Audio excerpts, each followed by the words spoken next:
Military Broadcast Radio, the station that's giving veterans a voice. Find us on the web at mbradio.us. Think of all that time. Every wait in the winter. All that time. No one else saw. Every sprint in the summer. Every sacrifice. Early mornings on the levee. Late nights in the film room. Bus rides to playoff games. Every bump in the road. Every moment of ecstasy. Every moment of doubt. Years wondering, is it all worth it? It's all led to this. Man, I got this. It's a 60-minute drive for a 60-minute game. After all the miles we've traveled, we're almost there. After all the hours we've worked, one more can make us legends. After all that time, this is our time.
Caveman on the line.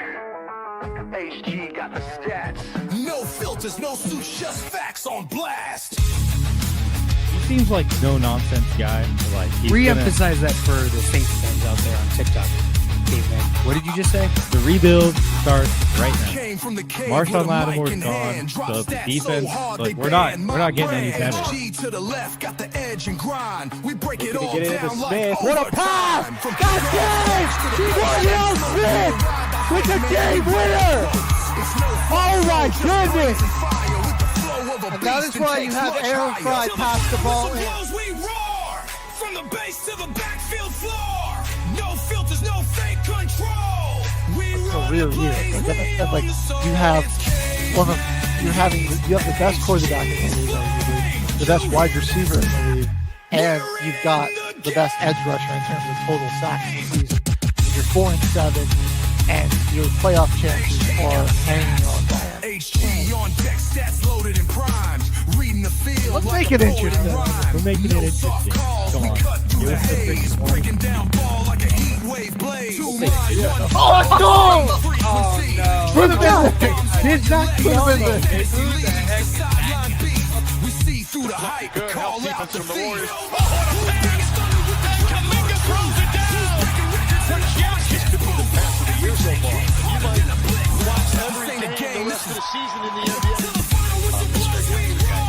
So don't you go saying that you're never going to see that. You're such a hater.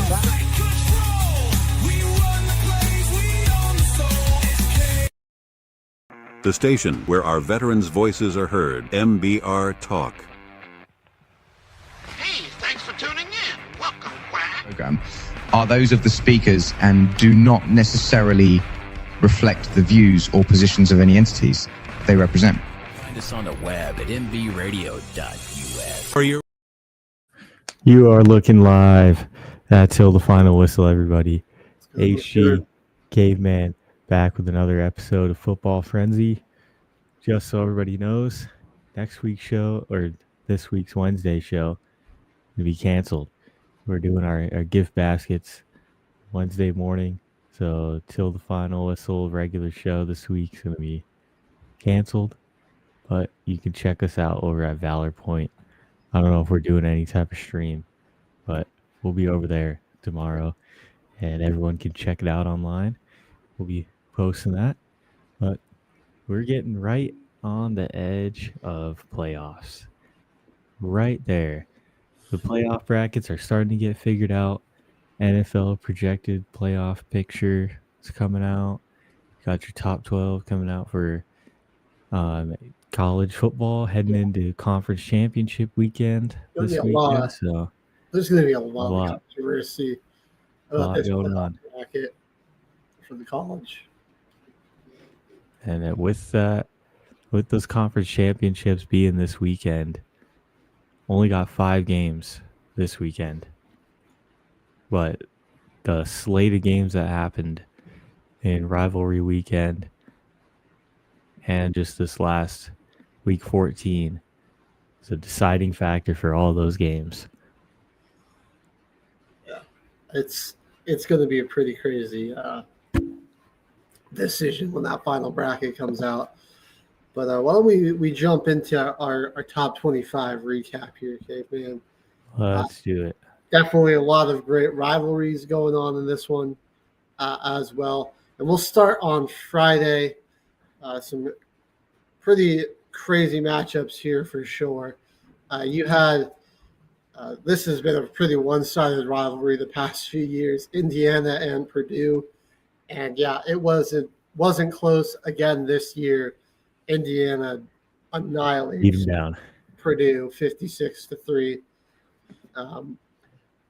We got Texas and Texas A&M, and the Aggies' undefeated season is no more. And this one loss is going to keep them out of the SEC title game. So a good season from the Aggies, but they hadn't really – you look at where the SEC standings shaked out, and they hadn't really beaten anybody in the top half of those standings. I know like Auburn was ranked at one point to start the year, same with Florida. LSU, Missouri were both ranked when they beat them. So that's not necessarily the Aggies' fault. It wasn't like they got lucky with the schedule. I mean, there were just some teams that didn't meet those expectations. Same with South Carolina. They run into Texas, who, if Texas had their stuff figured out earlier in the season, would absolutely be in the college football playoff at 10-2. If their only 2 losses were to Ohio State and Georgia, but they had that crappy loss to a terrible Florida team that's going to keep them out of this, which I think a lot of teams are probably thankful for. It took the Longhorns a minute to get it figured out, but with the way Arch Manning's playing, that defense has had some phenomenal games the past couple of weeks. Texas would have been a problem, but they'll just have to settle on the bowl game. But they do take down the rival 27-17. Continuing on Friday night, we had the deeper than hate rivalry, Georgia Tech. Still a close game this year, not an 8 overtime thriller. Honestly, both squads kind of looked shaky on the offensive side of the ball. 16-9 victory for Georgia. We go down to the Egg Bowl, Ole Miss, Mississippi State. The Rebels took care of business in Lane Kiffin's final game. Wasn't sure if it was going to be his final game or not, but it turned out to be. A disappointing season for Mississippi State. A lot of games that were only one conference win. Yeah, they're only one conference win. They lose to the rival 38-19. Just miss out on bowl eligibility. Utah, Kansas, which I believe might have just been a conference game. I think it might also be a rivalry game. Not one of the more popular or famous ones. And Utah taking care of business, 31-21, 10-2. Utes not likely to make the playoff, but going to certainly be one of the best teams left out of it. They were playing really great football down the stretch there. And we had the in-state rivalry between Arizona and Arizona State. And, I mean, Cayman, your Bearcats. Wildcats. pretty dominant win over the Sun Devils Yep. here. And I'm looking at the way Arizona's played this year, and I think back to those 2 games against BYU and Houston. They just had the Cougar conundrum this year. 2 games where they really could have won, but they didn't execute down the stretch. Let BYU and Houston get out of there with a win. I mean, this would be a very different story. I know, man. Game, Arizona would very much be in play for the playoff, and it would be a It's looking like Texas. team. Yeah. If they just couldn't take care of business early in the season. Really started playing their best ball, but it was after racking up a couple of losses. It was just I mean, those losses too, I'd say it's probably some of their best play, except for the Houston game. No one could really stop QB draw. That's kind of all they ran all year. right. It was like their main play. I mean, really, your only bad loss on there is to an Iowa State team who was at the time really hot. Then they kind of crumbled and fell apart. All right, flashing They had a forward. good schedule. Flashing forward to Saturday, we had the game, and the streak is broken for Ohio State. This is the first time since 2019 that they've at least won in Michigan. They hadn't won for this rivalry game for at least 4 years, might have been 5. That streak is broken, and I think that just answered a lot of questions about the Buckeyes too. I was even saying, like, who have they really played this year outside of, say, Illinois was really their only super impressive win, in my opinion. But this one answered a lot of questions. Okay. Julian Sand had an early interception, and I really thought, I was like, Michigan gets points on the board. They get a takeaway early. The crowd's getting energized. Sand, the young quarterback, first time really starting in this game as a sophomore. I was like, all right, he could get rattled. I mean, this could be bad news for the Buckeyes, but then they took firm control of this, and Sand was just deadly efficient. They just needed to figure it out. And I'll say, I mean, I'm seeing the way he took command in this ball game. Definitely deserving of the Heisman nod. He should for sure be a finalist. He was fantastic in this one. Texas Tech was taking on Virginia. This thing wasn't even close. 49-0. Red Raiders with a dominating victory before they take on BYU in the Big 12 championship. Oregon had to go on the road to play a scrappy Washington team. This is one of the great rivalries dating back to the Pac-12. And, I mean, Dante Moore, another really solid performance by him on the road against a good defense. Oregon was in control of this game, even though Washington at one point brought it within 5 in the fourth quarter. Pretty commanding win for the Ducks, 26-14. And they will, at the very least, have a home playoff game going into the postseason. All right, Oklahoma LSU. The Sooners come away with the victory, but this just leaves me with a lot of questions about how this team is going to fare in the postseason. I'm looking like they got the good defense. They really do. Like, it's a championship caliber defense for sure. But that offense has been a brutal watch for going on like 5 weeks now. Wildly inconsistent. A lot of drives that just die out. Yeah. Like, good stats from Mateer, and just like score doesn't really match. No. What the box score has got. It does not. And really, I mean, I thought that they were going to lose this one, and then LSU just had a complete meltdown on defense, which kind of led to the victory for Oklahoma. I mean, I'm looking at it, man. You could have there's a chance that a 10-2 Oklahoma is in the playoff, and an 11-2 BYU who I think is much better offensively and has a similar caliber Would be out. defense, Yeah. is not going to be in there. Just not sitting right with me. I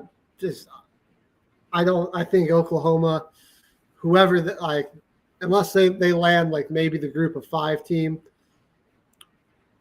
is going to be in some trouble in the first round of the playoff. I just don't think they're going to. I don't know if they're going to be able to put up enough points to compete with whoever they get, but we will see. One of those teams, though, where these late games they provide you with more questions than answers.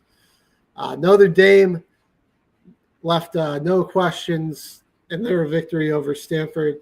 The Irish with a dominating 49-20 victory, which will probably sure up their spot in the college football playoff, which, again, there's going to be controversy that they're going to probably be in and Miami is not, despite the head-to-head victory the Canes have over the Irish. Yeah, it kind of is weird that, I don't know. The only reason I feel like Notre Dame's making it in is because of bias towards Jeremiah Love. Just kind of wanting to see the best player in the country right now in the playoff. Yeah. I think that's kind of the main reason that they're getting a nod. And I think it's also they're in over BYU, who's got a better record, stronger schedule. Yeah, it's also I think it's something to do with them going to the national championship last year. They're a little favored, right? The people saw them in the playoff last year and think that they can do it again. And yeah, they probably could. I mean, this is a good team. It's a really good team, but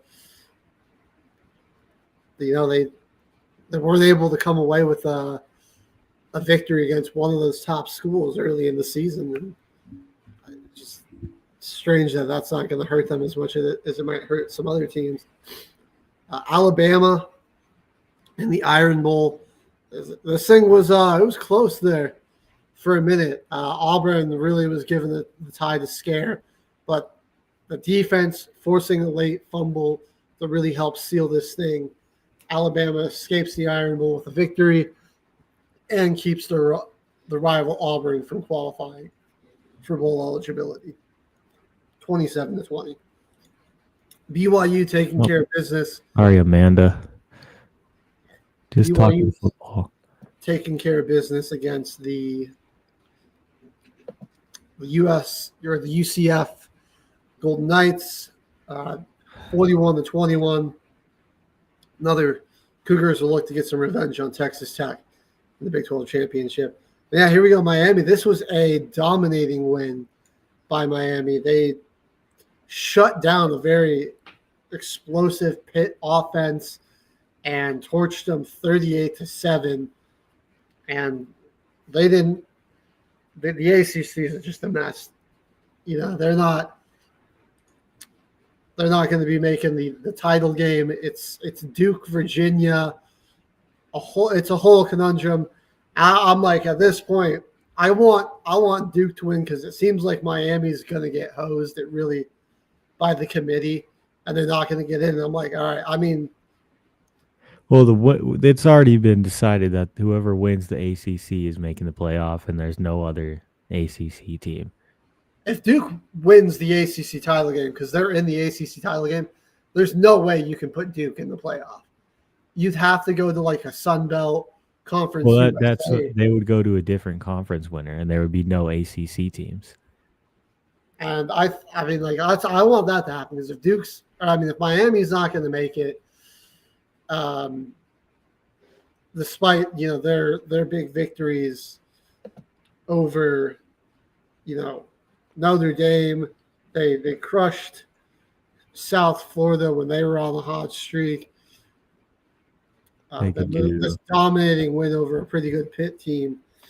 Put JMU in there, UNLV. I would say give it like JMU probably make the most sense. I like UNLV maybe getting it in the nod because they just have like the unction of dudes that had been transferring there for their entire college career, like Justin Flo, Alex Orgy. They're like a bunch of seniors and guys have been transferring around their whole career that were 5 stars at one point. Jojo Earl, real big recruit. That man, they got a lot of guys that just used to be at the top of their, like the peak of their position. They're young recruits, didn't pan out. Like now they're 10-2, all in a different school. Yeah. That would be kind of cool.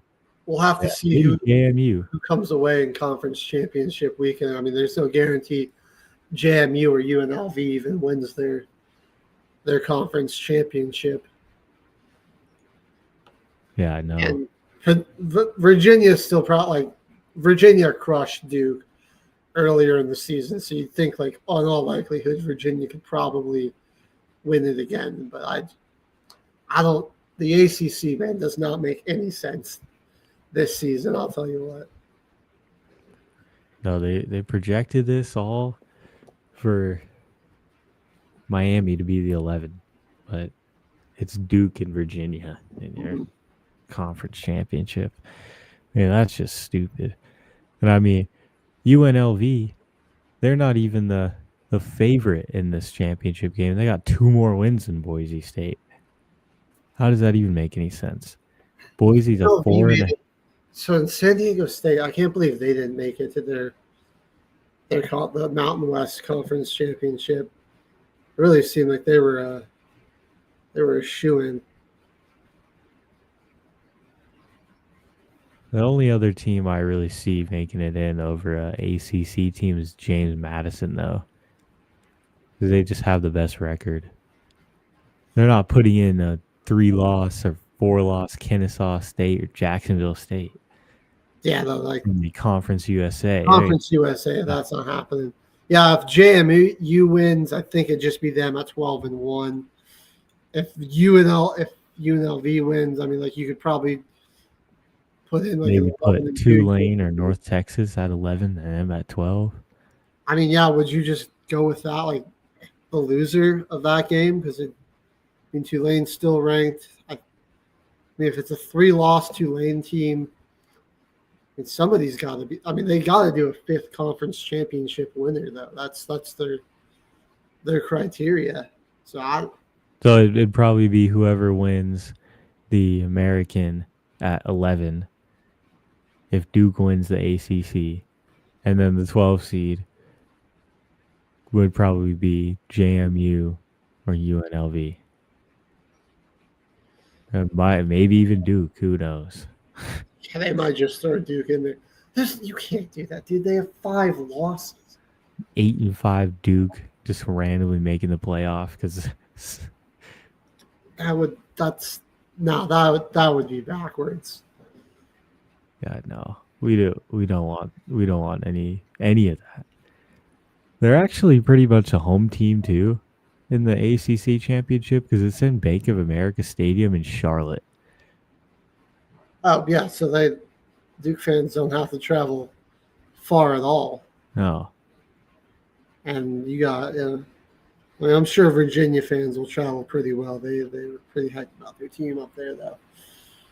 That's BS. I think, I mean, like that's Duke winning's the nightmare scenario for the committee, and they should be put in that situation. I hope so because they're dumb. They're hosting BYU not in this playoff.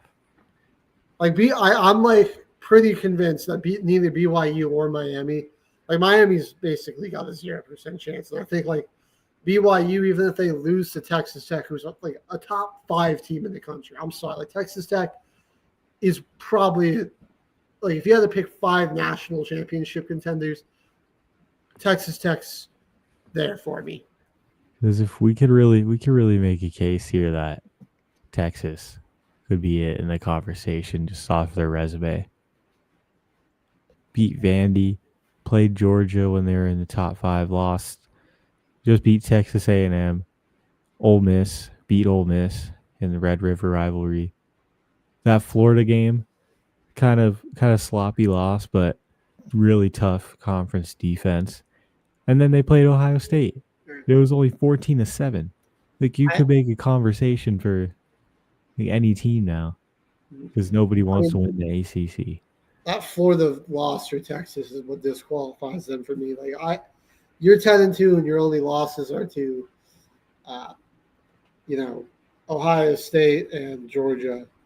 I'm fine with that because those are two national title contenders. I think Georgia might be the only serious national title threat out of the SEC, if I'm being honest. The rest of those teams that are going to probably make it from the SEC are looking a little shaky. Even Georgia looked kind of shaky in this last one, but they just have such a good defense that I think it's enough for them to potentially pull off the dub. All right. Well, we have the another in-state rivalry mix. Vandy, who's going to get left out of the mix, probably dominates Tennessee in their own stadium, a 45-20 victory. Diego Pavia had an absolutely masterful game that we'll get to here in a second.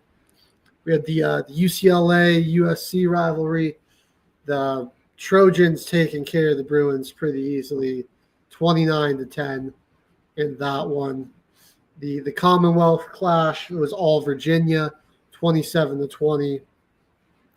Caps off a pretty rough season for the Virginia Tech Hokies. Cal, man, they helped, cause some of this chaos within the ACC. All SMU had to do was beat Cal, and they got to do a shootout with them. I mean, this is a pretty solid Cal team, and they're kind of a younger squad. They've got a true freshman starting there at quarterback he's got incredible talent. So, I mean, Cal could honestly be on the come up in the ACC if they don't get wrecked by the transfer portal. They get a 38-35 victory over the Mustangs. And then the cap off our top 25 action. Tulane shuts out Charlotte 27-0 to secure their spot in the American. All right. Well, this was kind of a rough game. I think we should start with this one. They're kind of the easiest game of the week. They got the most cupcake matchup of anyone, except for even BYU. UCF isn't that bad. They're better than 1-11. But it was like this game you just take off. Kind of surprised that Retzlaff only scored 2 on the ground and had 2 interceptions.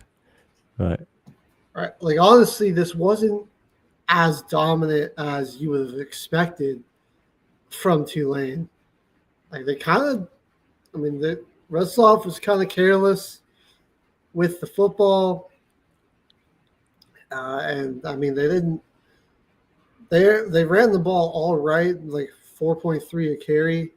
But it's just kind of surprising how shaky the Tulane offense looked. And like on the other side, I'm like, I don't know if like the defense played well or if it was just, Charlotte being Charlotte on this one. That was why they got the shutout. I think it was just Charlotte being Charlotte. The team rushing yards were -3. This guy has the most carries, had 4 yards on the ground. They had a fumble. Couple an interception. 9 sacks.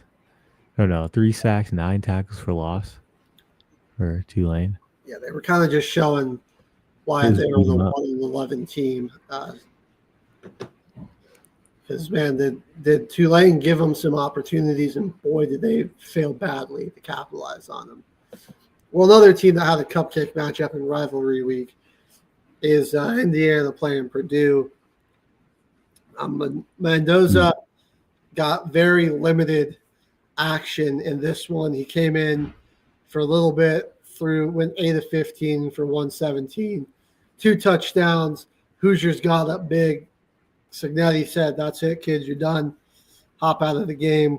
We're going to just run this ball 37 times for 355 yards and 5 touchdowns." It was, Purdue, man, they're the no answers for either side of the trenches. This was a very statement victory though for Indiana. Just like, all right, we can run the ball. We got a great offensive line. I'm kind of surprised that they didn't get more sacks. They only ended up with one, but this Purdue offense was pretty dysfunctional, and the pressure that they had was a good part of that. And you look at the rushing yards for the Boilermakers, only 44 as a team. Yeah, they're playing a lot of good coverage, not really blitzing too heavy.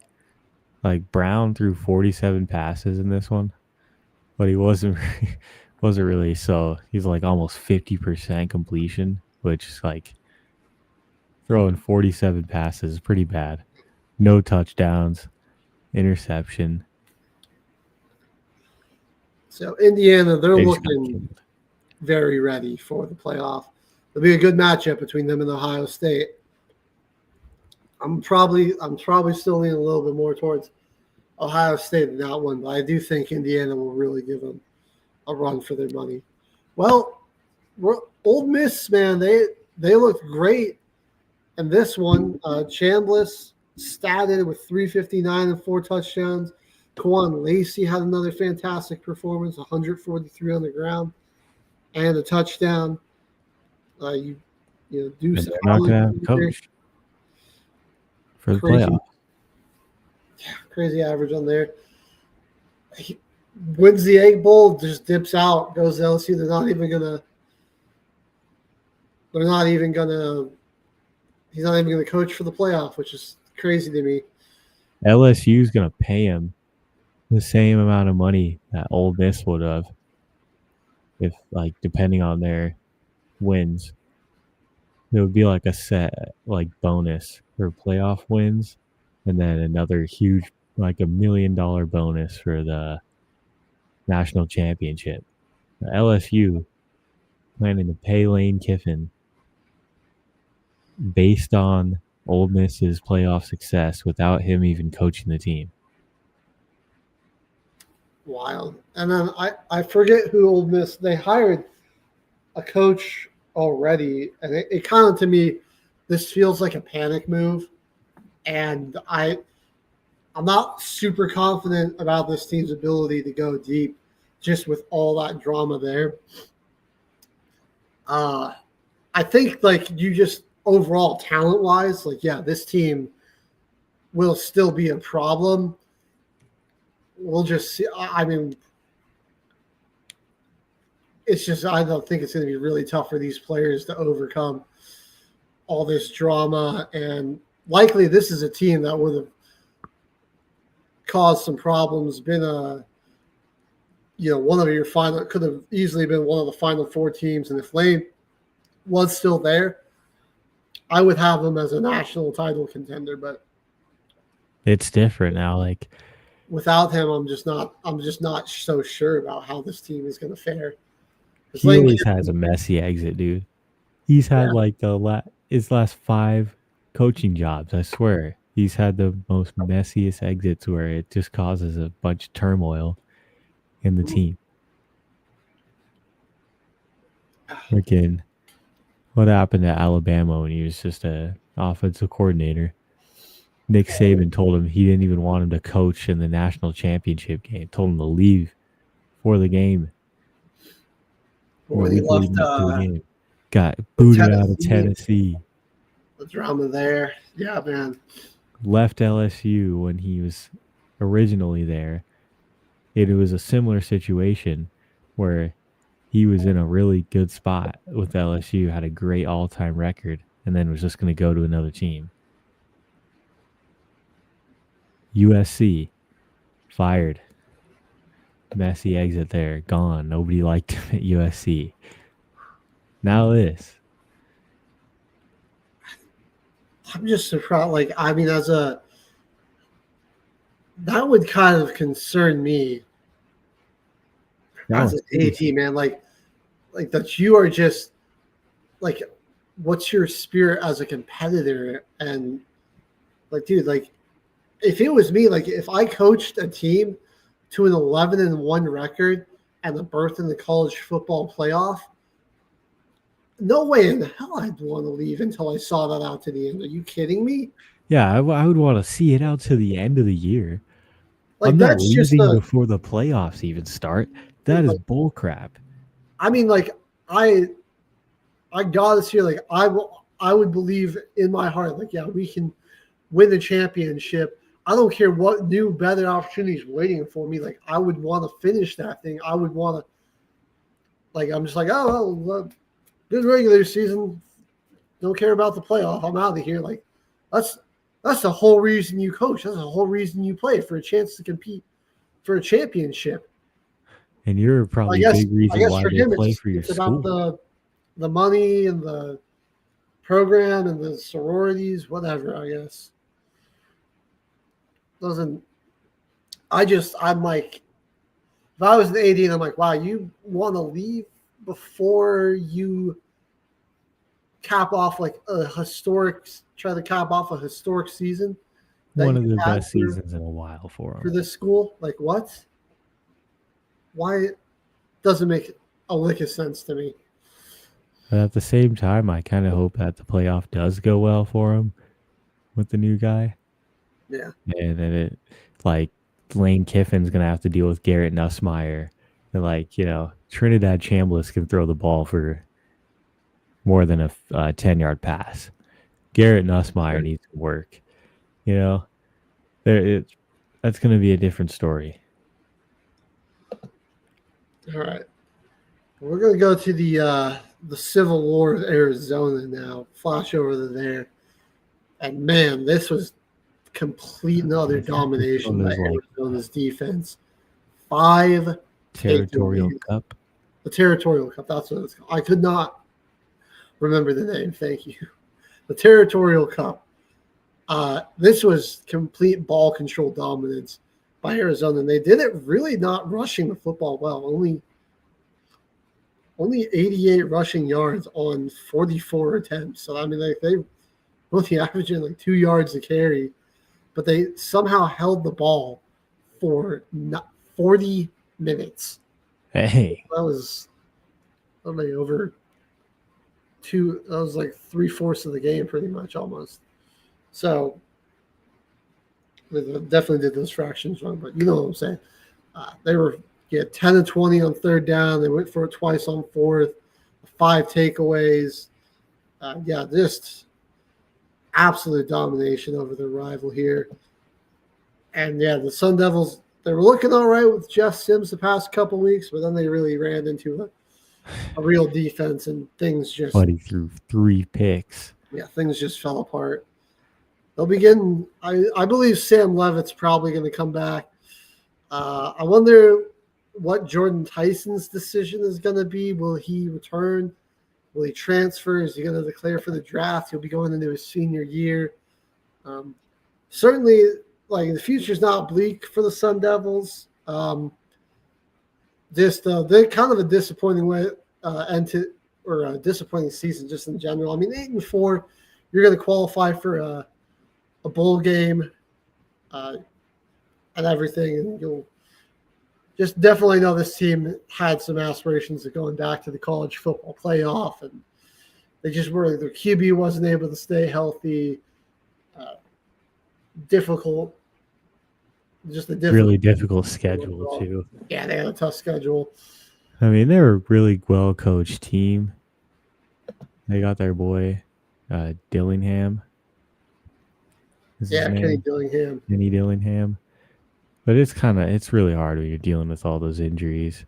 That's tough. Like they got Kanye Udo transfer from Army from last year, and he wasn't really very healthy all year either. Mm-hmm. So that was another thing, is they just never really had a super consistent running game or rushing attack, and that kind of hurt them as well.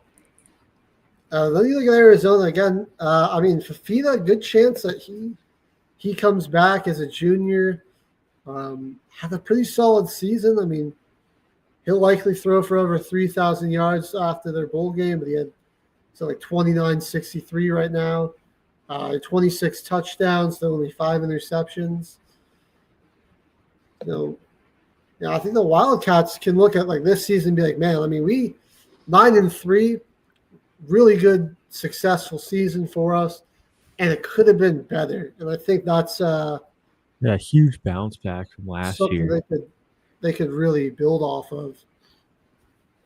This defense was playing some of their best ball down the stretch too. That was just kind of what was hurting them early on in this one, is that they just really they were having a tough time stopping anybody. They could put up the points just fine, but then you look at some of their last few games, they were pretty good against Cincinnati. Came up with a big stop in that one. They held a very explosive Baylor team to only 17 points. And Sawyer Robertson definitely had like one of his lowest passing totals of the season. And then a banged up Arizona State defense just completely blanked in this one. So watch out for the Wildcats next year. I definitely think they could be. We'll see how they do in the portal, how the recruiting class shapes up. But I wouldn't be surprised if they were in Big 12 title talks and potential playoff berth next season. They got to keep stringing together some good recruits. Yeah. All right, let's jump into this A&M game here. I got some thoughts on this one for sure. This was really just the A&M defensive line got exposed in this one, man. I mean, Wisner was all over the field. Whatever they wanted running the football. Wisner was averaging 8.2 yards a carry. Then Arch just gashed him on a couple of designed runs. He had that 35-yarder late in this one. That was just really a backbreaker.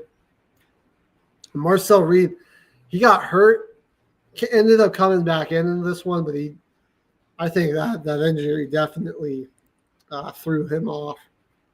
Yeah. A little bit. 180 yards, 2 picks. Right. I mean, Archie Manning didn't even have to pass all that much. Texas only recorded 1 sack in this one, but I mean, that's just a credit to the athleticism of Marcel Reed and his ability to extend plays and escape pressure, because they were getting after him. And I think that was a big part. You look at the completions percentage and the interceptions, it was him trying to do too much and play a little too much hero ball. And it's like on some of those interceptions, it was just like, all right, just throw it away, man. Live the fight. Another down. Didn't end up doing that. Throw it away or just take the easier read. Not try to force anything downfield. Yeah, the Longhorns, like we were saying, really just they got it together at the right time. Outside of that Georgia game, that was kind of an ugly one. But look at that stuff. Like you look at their last 5. Georgia's really the only unimpressive game there. I mean, they were Mississippi State took them down to the wire, but that was a great performance by Arch in the offense. Big win over Vanderbilt. Arch was putting up video game numbers against Arkansas, and A&M. This was an impressive home victory over them. Yeah, Quintrevious and Wisner, man, getting the carry, or just putting all the boys in his backpack. He didn't even get a touchdown though. Yeah, they couldn't give him one. That was a little messed up. So looking at this season, did not pan out exactly the way the Longhorns thought. But I think you're going to probably see Arch come back, and there's a good chance that this team that they look like, late in the year is the team that will get next season, and they might be a little bit more. They're more likely to make a playoff, win a championship, and then we might see Arch declare for the draft. I kind of feel like he's going to do another year. It seems like he's coming back. They didn't accomplish everything that they wanted to here, and obviously with NIL, I think he can. Wisner is a junior too. Pretty sure a lot of their receivers are pretty young. Ryan Wingo's a sophomore. Wingo's only a sophomore, so you'll likely have him back. I don't foresee Hendries is a junior, their tight end, so he'll probably stay. Parker Livingston, he's just a freshman. Emmett Mosley is a sophomore, so a really young offensive unit after all those guys got drafted to be rookies in the NFL this year. It seems like a lot of they believe in Steve Sarkisian. A lot of those guys do. I think shouldn't be too difficult for him to retain a lot of that talent, and they'll be right back. What's going on with all those other teams?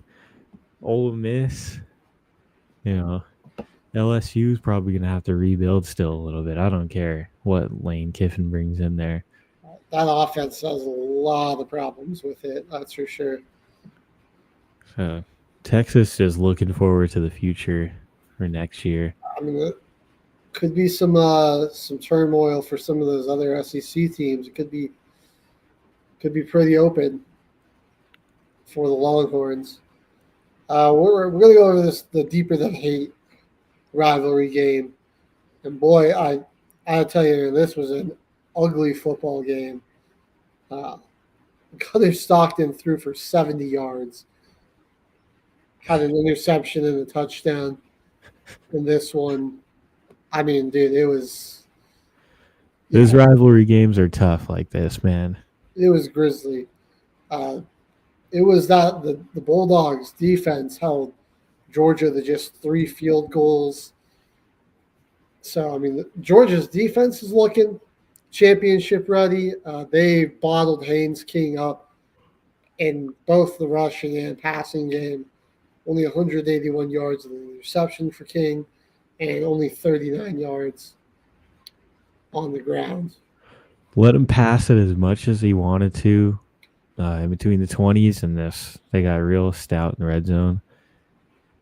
They did. All day long. No touchdowns allowed for Georgia's defense, but how many of passing yards did Gunnar Stockton have? 70. Oh, God.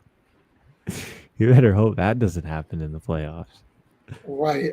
He was 11 to 21 for 70 yards. I'll say that like probably better games running the football. The 190 yards as a team.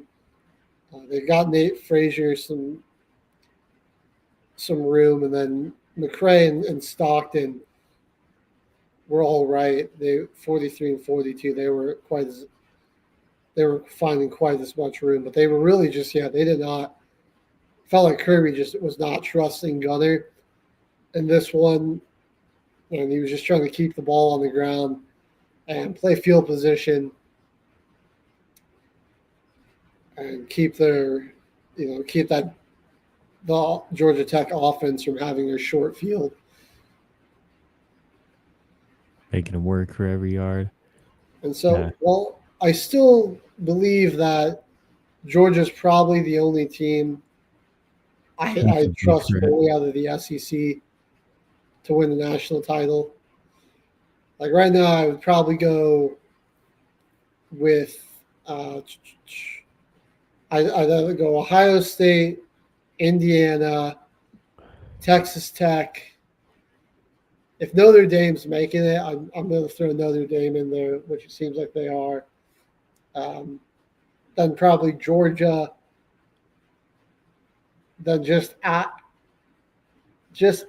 of like an actual contender, but I think they could go deep as Oregon.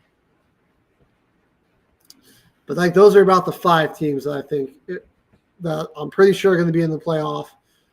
or basically guaranteed in the playoff, I think can actually win the national championship. Now, Georgia, it's just because of the coaching and the defense, but the way that this offense played, it makes me think back to how they looked against Notre Dame coming off that bye, and like they just weren't that, like, you know, you play a football team that's, you know, can match you in terms of size and physicality with the defensive front, and they've got an incredible like running back. You know, somebody with an elite running back like that could cause some problems for Georgia.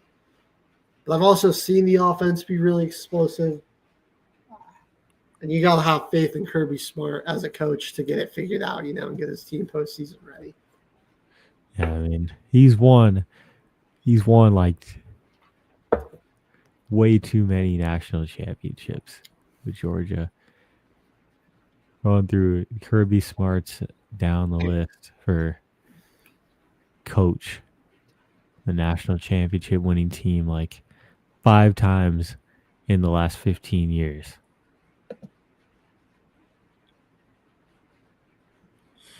He's won a lot of national championships with them, so.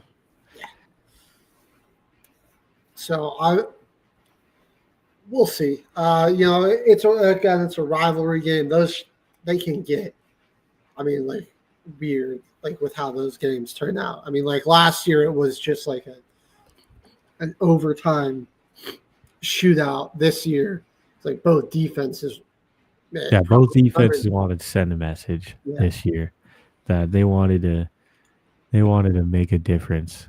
No high scoring in this one. But man, did Georgia just control the time of possession. Have an 11-minute lead on there. Just pounding it the rock all day. Is Frazier a senior this year? Only a sophomore, because they're building his draft stock up nicely. Yeah. And Gunnar Stockton being a junior, they probably got a few guys staying too. Definitely. All right. Just quickly, I want to bring up some stuff on this Utah game. I would say definitely be thankful that this is a team that isn't making the playoffs, that you wouldn't have to face round one. Because, I mean, man, if you've got to throw the football on Utah, this secondary is nasty. Kansas found a lot of success running it. They ran it 51 times for 290 yards and 2 touchdowns. But the problem is that Utah was leading pretty much all of this game except for briefly in the third quarter. And then they just took over in the fourth, scoring 21 fourth quarter points. And yeah, Jalen Daniels had a miserable game trying to throw against this secondary. They had 3 interceptions on him. He was 10 of 27. They had another pick 6 in this one. They also forced a couple of fumbles that they weren't able to grab, but yeah, they were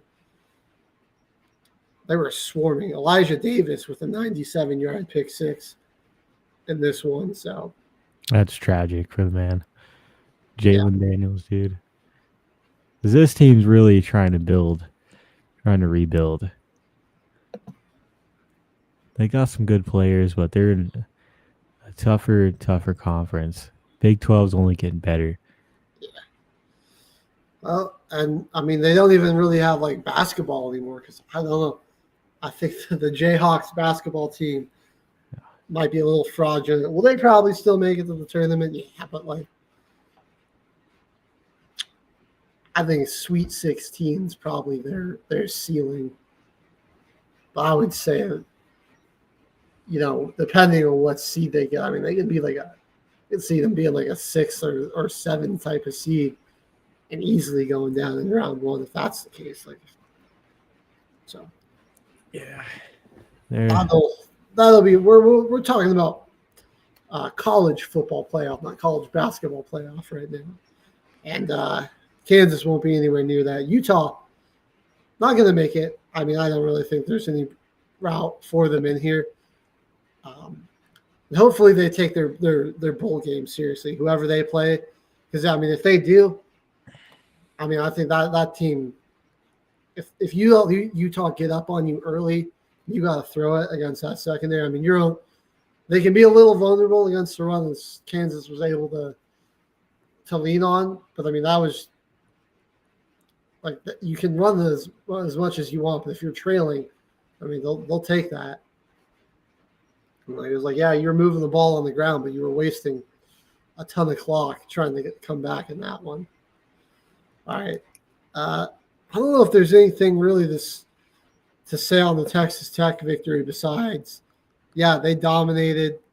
Brent Morton, 310 and 3 touchdowns.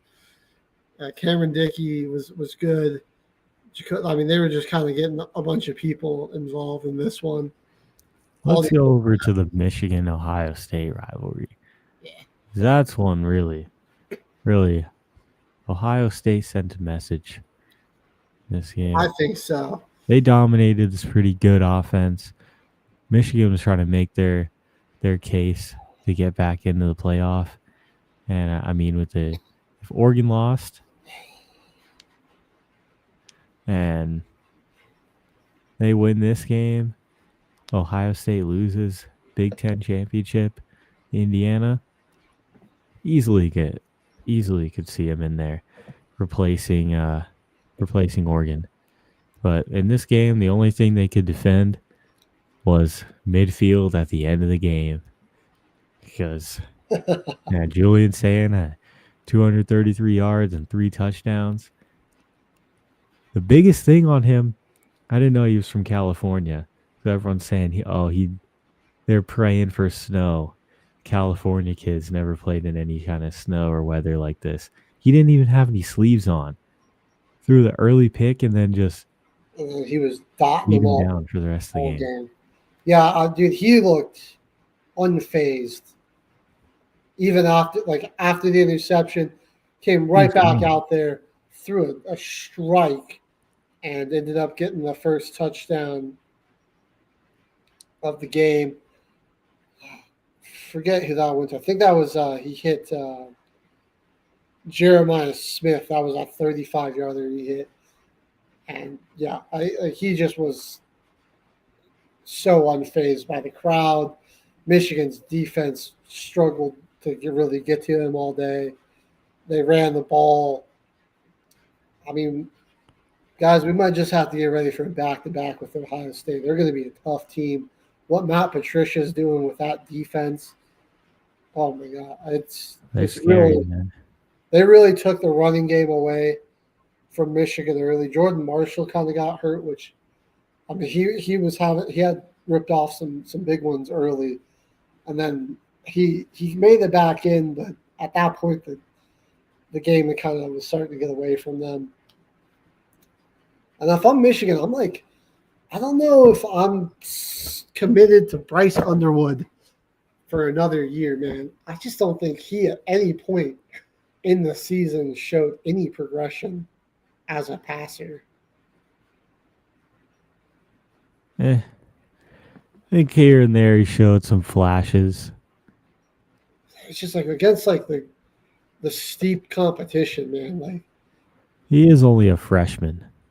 You look at Oklahoma, you look at USC, and now Ohio State. Those 3 losses, those teams took away the run game. Michigan wasn't able to run it as effectively, and they were just a lot more limited, and they just couldn't keep up with any of them. I mean, you look at some other games like Northwestern, the Purdue game, even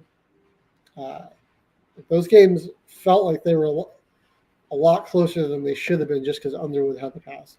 I get it; he's a freshman. I just don't. There really wasn't just any performances for his or anything that really jumped out. That was like, okay, like there's something here. Like he can progress as a passer. Like he's got amazing athleticism. He's super dangerous with his legs. I'm just not sure. I'm not sold on him being the quarterback for you. And I know you like to run. Michigan likes to run the football, so having the QB that needs to throw the lot isn't super necessary. But I mean, you need a QB to be able to make some big throws when it matters. Still, I guess they won a national championship with JJ McCarthy. So Yeah, and I mean in this one they probably played against best team in the country, best defense in the country. oh, hands Probably down, your best national defense in the country. champion. This is probably And what's crazy, I mean, the deciding game on that. if Sands only a sophomore, I mean, like he has to play at least one more year before he can declare from the draft, right? He's got to do 3. He wasn't was he redshirted? I'm not sure. If he was redshirted and this is actually his 3rd year, I feel like in the NFL he'll be going on to an NFL team. If not, be scary if he's coming back. But I think he was redshirted. You know, if Julian Sain was redshirted, drop it in the comments. Pretty sure he was. He was, and he pretty much has to play again. He's only got one. He's really only played 1 year of football. He was on the scout team if you're redshirted, so you didn't actually really suit up to play every week at the game. So you didn't. Your eligibility is fine. So, man, Ryan Day can rest easy. Yeah. It's funny though, because a lot of those same claims that were being made. Remember when people were talking crap about Jack Sawyer last year? Where was your effort to defend the logo during the game? It's like, where is Michigan's effort to defend the logo during the game? At least Ohio State scored a touchdown last year's game. Mm-hmm. It was a better game than this one. They were just wholeheartedly overmatched. Yeah, they got beat down. All right. Well, let's flash over to the West Coast. Oregon, Washington. And yeah, like I said, I mean, 12-point victory is at one point a 5-point game in the 4th quarter. But even at that point, it really didn't feel like Oregon was in too much danger.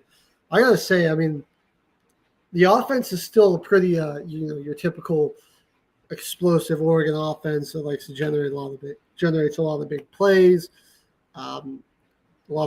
They can run the ball pretty well. They've got the good quarterback. Dante Moore has been really efficient in his past few games. He's done a good job of protecting the football as well. Like I said, I mean, this is probably one of the better defenses Oregon has had in a while. Because like the linebacker Bryce Buchetter is just a tackle machine. I really like Mateo Uyungale, that edge rusher that they got there. Dude, he's pretty nasty. He'll probably be a first-round draft pick here. And he's a junior? Oh yeah, he'll be a first-round draft pick this year probably. They got a good secondary that really shut down this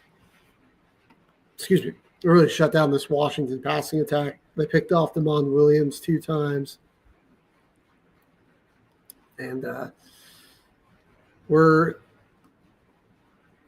all right against the run. They did give up 154 on the ground, but again, a lot of that was just like Washington was having success running the football, but overpassing it.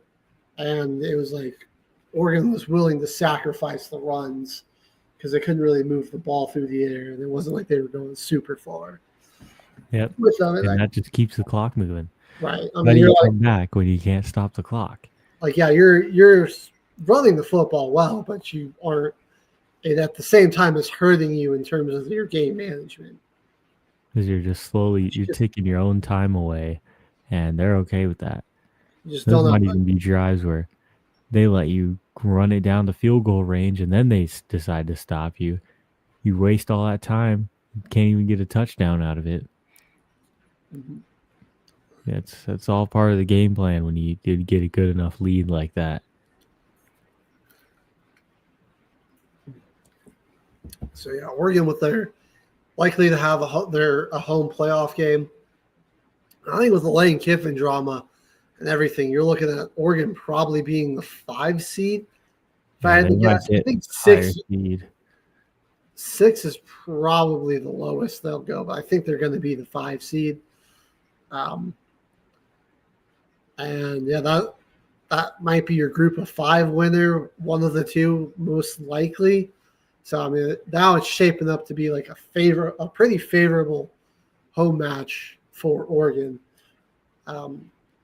Maybe help if that's a victory where you just can score a lot of points in and just run them over. I mean, I don't want to get like if it's like a team like North Texas or something, could be difficult, but get a good confidence building win before you head into the next round. And who would the 5 seed play?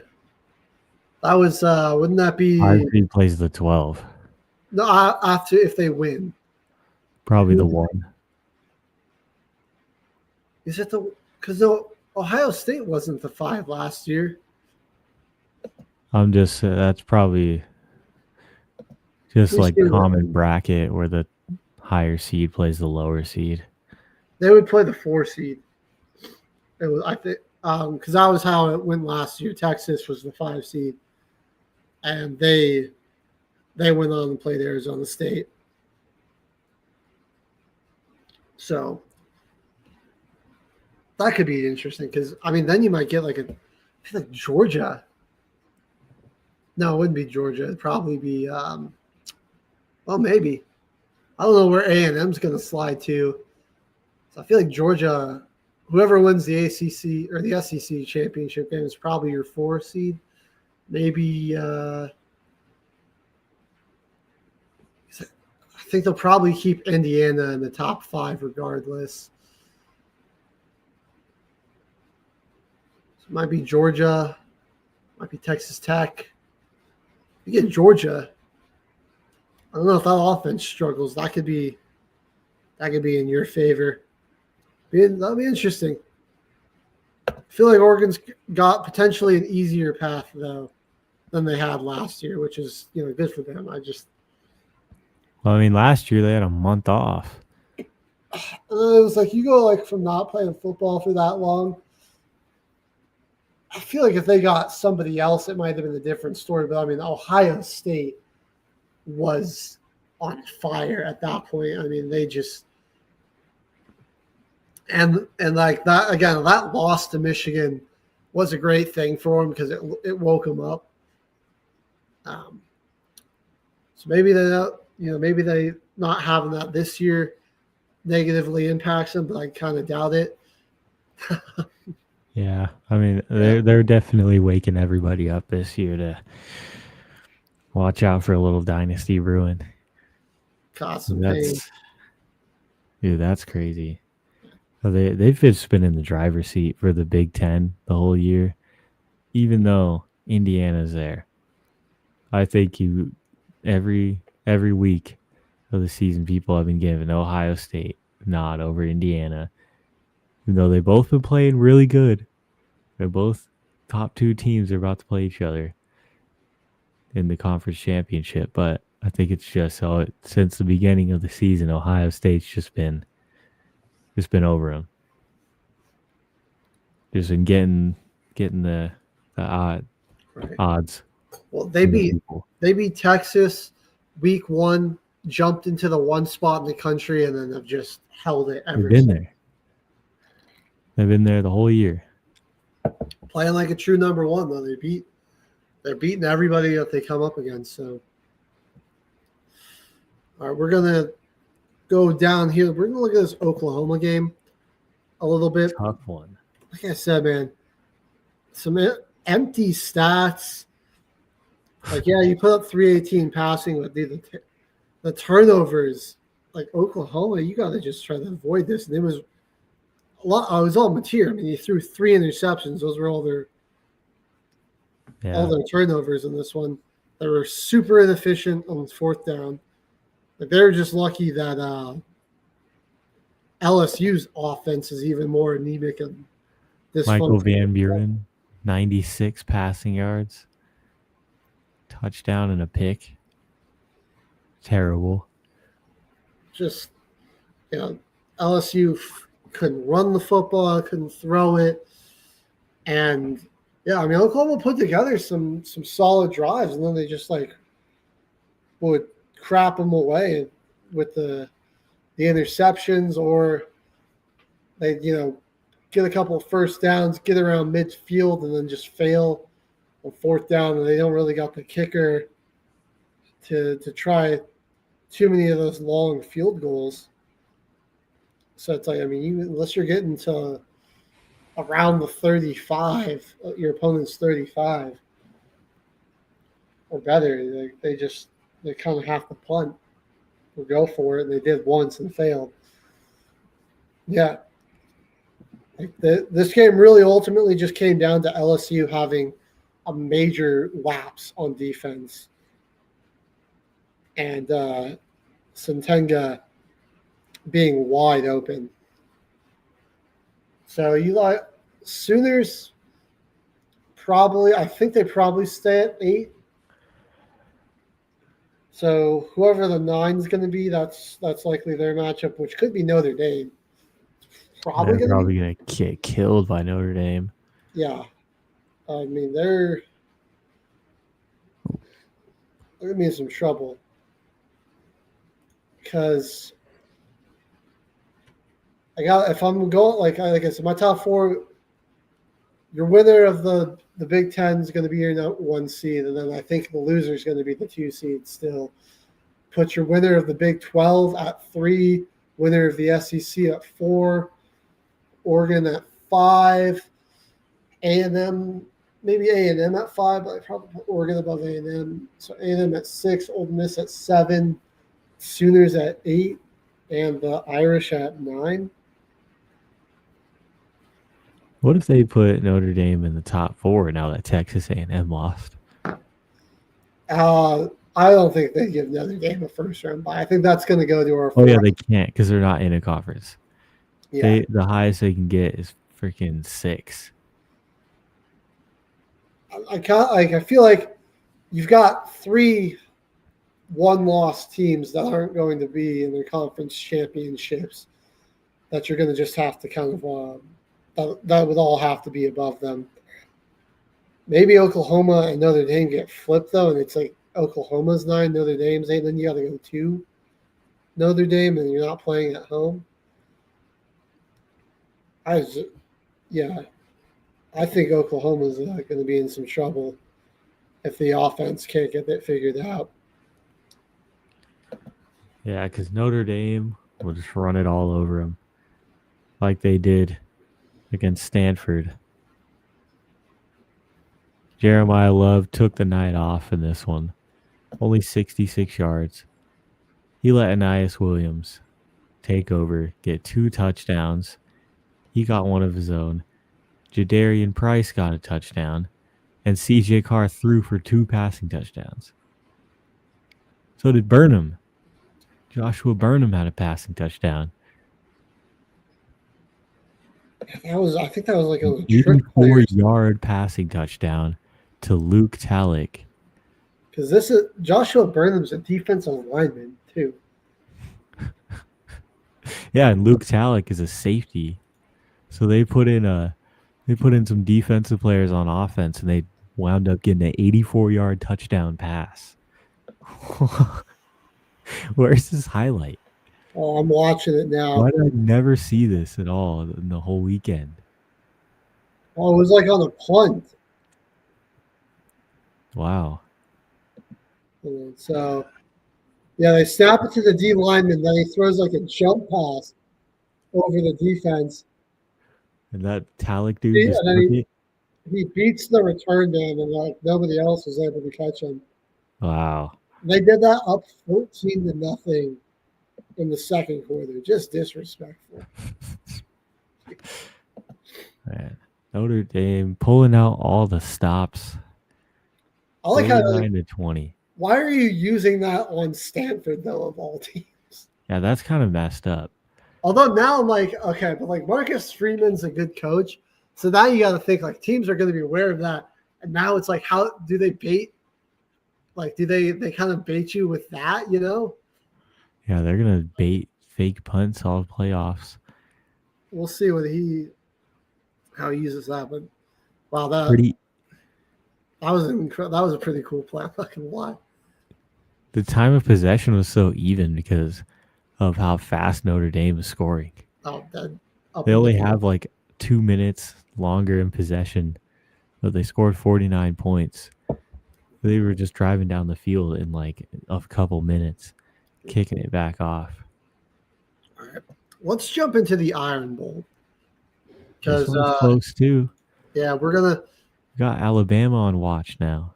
Alabama, do you think they beat Georgia? I got to be honest with you. I'm still not sure, dude. Like Simpson. They've beat them before this year, 24-21, but this is the perfect game. What happened to Simpson, though, man? Because he's looked just dysfunctional the past few weeks. Yeah, he had 3 touchdowns, but he was not very efficient. Wasn't very accurate.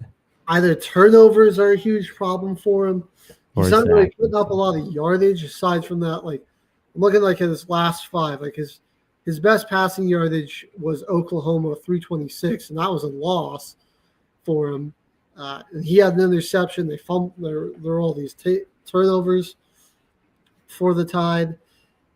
I mean, he's just been really inaccurate. Like his passing totals like 24 of 43, 21 of 35, 28 of 42, 19 of 35 against the last 4 SEC opponents, and then against Eastern Illinois it was 11 to 16 for only $147 and no touchdowns, 2 interceptions.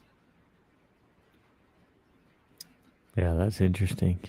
He's the whole offense of Alabama is just like a lot more disjointed and not really that functional. They ran the ball a little bit better in this one. We'll say Jam Miller was going crazy. I am 158 yards. I'm not super confident in the Tide. Like, this kind of just ended up being like this is going to be. I mean, usually Bama and Georgia square off, and it's a good game, I suppose. But like, with the way these two teams have looked this weekend, like I think whoever wins this, like whoever's offense just shows up. Both teams got pretty solid defenses. I think Georgia has the edge there slightly, but yeah, whoever shows up wins it. I mean, like Auburn they weren't particularly careful with the football. I mean, they somehow put the ball on the ground 4 times and only lost it once. Ashton Daniels, despite being the completion percentage being low, did put up decent yardage, had a 259 and 108 on the ground. I mean, they got the late, like I said, Bama got the late takeaway, forced the fumble. That was the big thing to seal this one. But I thought this whole game, I'm like, man, like, Auburn's so close to pulling this off. Like, Bama's got every time I thought Bama had a chance to put them away, I really, you just couldn't do it. Auburn would get a stop or Bama would fizzle out, and just kept keeping pace. So, no, not a lot of confidence in the Tide for me. I'm not going to lie. I think I don't know if they lose. I mean, they lose to Georgia, which I think they will. I'm pretty confident Georgia's going to win. at the neutral site, be the SEC champions again. I mean, I need some people's thoughts on this, but there's just no way again. What's going on, Blake? There's just no way again that you can put a 3-loss Bama in over like we're going to say BYU, Utah. I think them being in the SEC championship Miami helps the rest of the playoff, because now you can't have all these SEC schools in there, and you get a legitimate case. Because week 14 they didn't play that great. They might have won, but it got them into their situation in week 15 where they got beat, and it feels a lot more safe that a couple teams could be getting replaced here, and us only being confident in Ole Miss or in Georgia, it makes a lot of sense. I think that's good for the rest of the bracket, because it's messed up right now, but there's still this game's still got to be played, and we're gonna see what happens after these conference championships. Does BYU gets their rematch against Texas Tech? If they win that game and Alabama loses, I don't think the committee has any other choice but to put them in the playoff. Well, we're talking about a team that's probably not going to be in there, Vanderbilt, which does suck because, man, this is a special season. They capped it off with a big win over Tennessee. It's looking a little rocky early. Pavia with 2 early interceptions, but man, dude, he took over at the end of this one. He had one of their 5 rushing touchdowns for the Commodores, and yet he was 268 for 1 touchdown, 2 interceptions through the air, 165 on the ground, and another touchdown. Cedric Alexander added $115 and 3 touchdowns himself. And yeah, like watching this game in the fourth quarter, Vanderbilt just took over. I mean, really the whole second half, Vandy took over. It was actually 21-21 at halftime. So you're like a tie game. Like, all right, this might be a nail biter. Nope, 45-24 is your final score. So it was outscored 24-3 in the second half. Tennessee was. Killed them. Pavia's down. I think that Diego Pavia is going to make a fine NFL quarterback. Though he's got some great arm talent and his dual threat ability. You get him, obviously, going to the right team in the right situation can play a big factor in that. Yeah, if he gets on the right offense, I think that dual threat ability will translate nicely. But if he's going to a scheme that's trying to get him to do something that he is not built, it might take a while, or it might not even work out at all.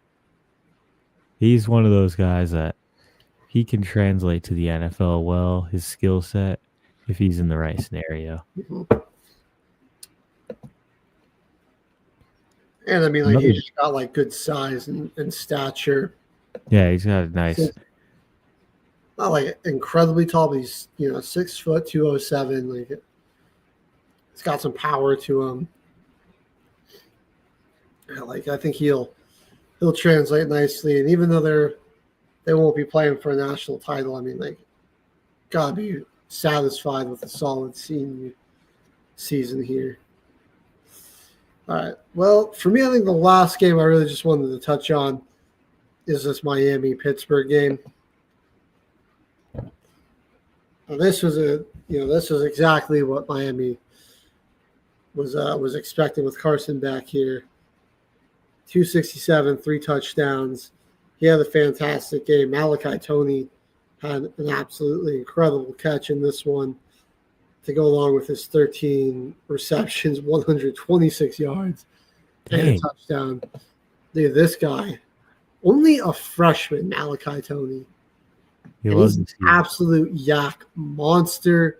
He had 84 receptions for 970 yards and 7 touchdowns this season. future's bright for him, that's for sure. But yeah, that defense of Miami was just all over Mason Heinzstall and this Pitt offense.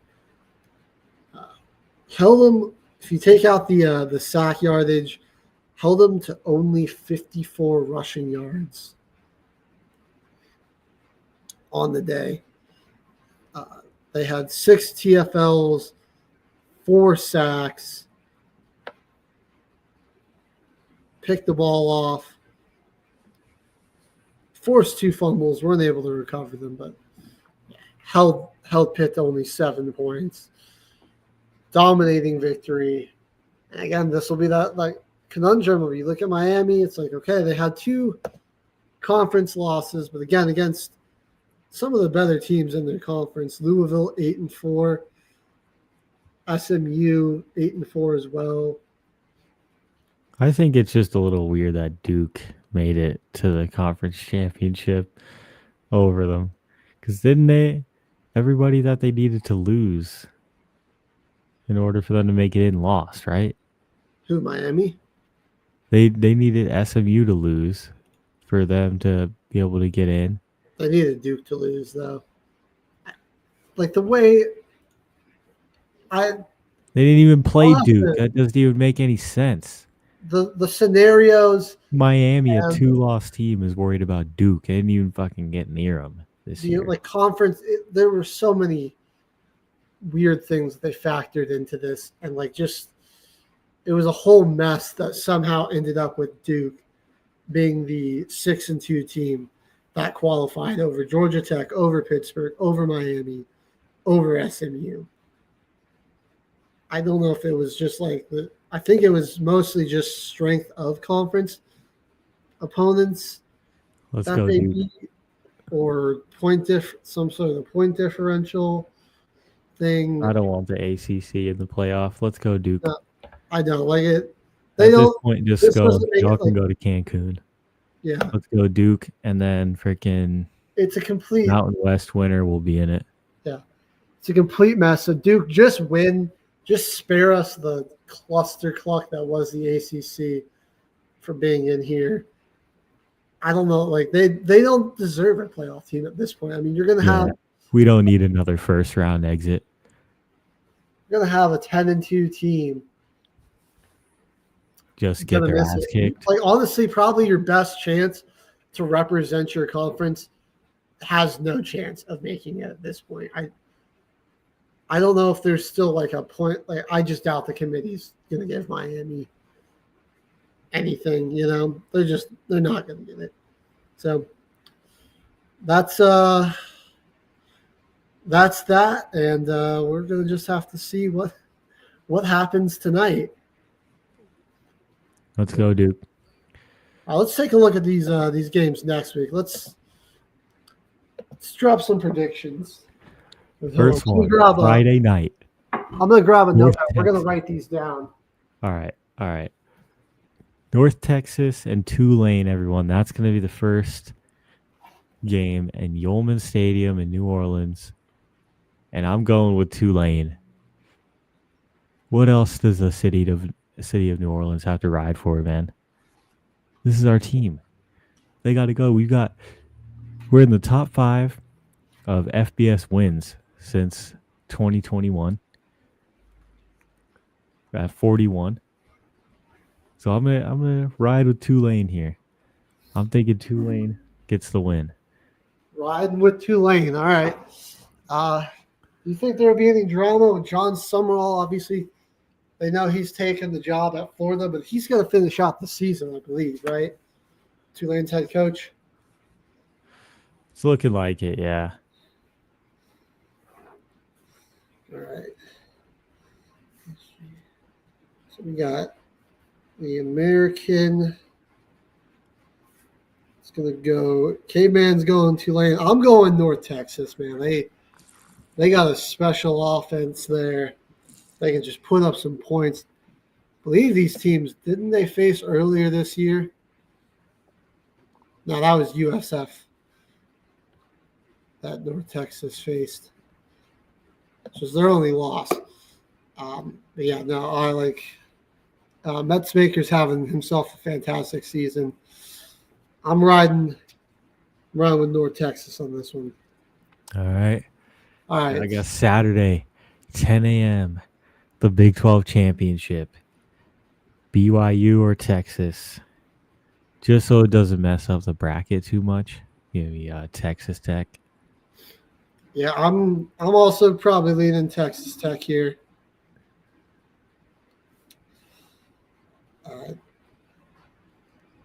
Again, I really like BYU. I just think Texas Tech is they've just got a championship caliber roster. It's that oil money. Yep. All right. Swinging back over the Friday night, let's jump into the Conference USA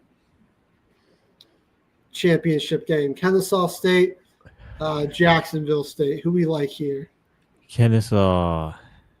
Even though it's in Jacksonville, Alabama.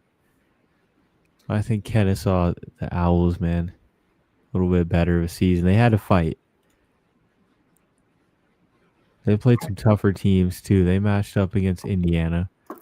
They lost 56-9. And they played Wake Forest, who they only lost 10-9 to. I'm going with Kennesaw. All right. See, I'm rolling with Jacksonville State though. I think they beat Kennesaw State earlier in the season. They've got an elite rushing offense. They're third in the country actually, 262 yards a game. And I think the Gamecocks, they go back to back here.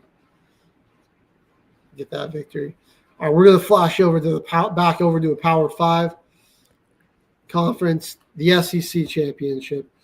Georgia, Alabama. I've told you earlier I like Georgia. Just the defense, I think they edge Alabama out in that aspect, and by the coaching staff.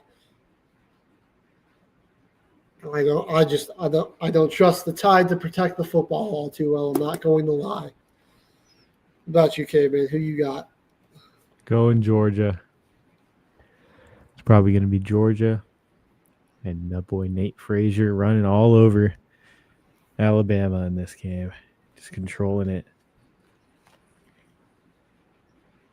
All right. We're going to finish off our Friday night championships. First with the Mountain West, UNLV and Boise State. Got to go with UNLV. Boise just has like a wildly inconsistent defense. I think UNLV can definitely put some points up. All right, then the Sun Belt, JMU or Troy. JMU cleans up here, potentially sneaks into the playoff because we're going Duke and Virginia. I mean, who do I want to win? Duke. Who do I think will win? I think Virginia does actually take care of business. So for the sake of trying to keep my record on these predictions, I'm going to go with Virginia. But I'll be rooting for Duke. I'll do the same. It's probably what's going to happen.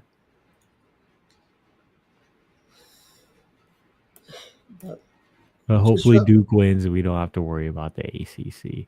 For the chaos element, I'm definitely rooting for Virginia.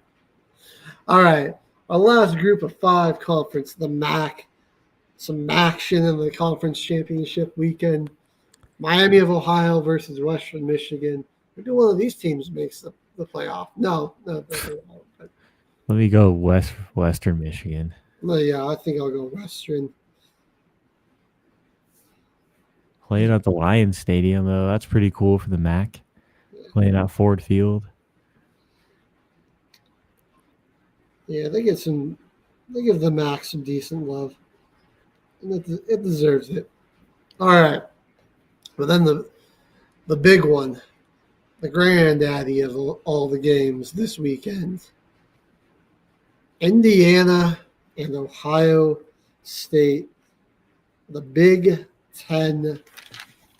Who do we like here? I'm going Ohio State. Yeah, me too.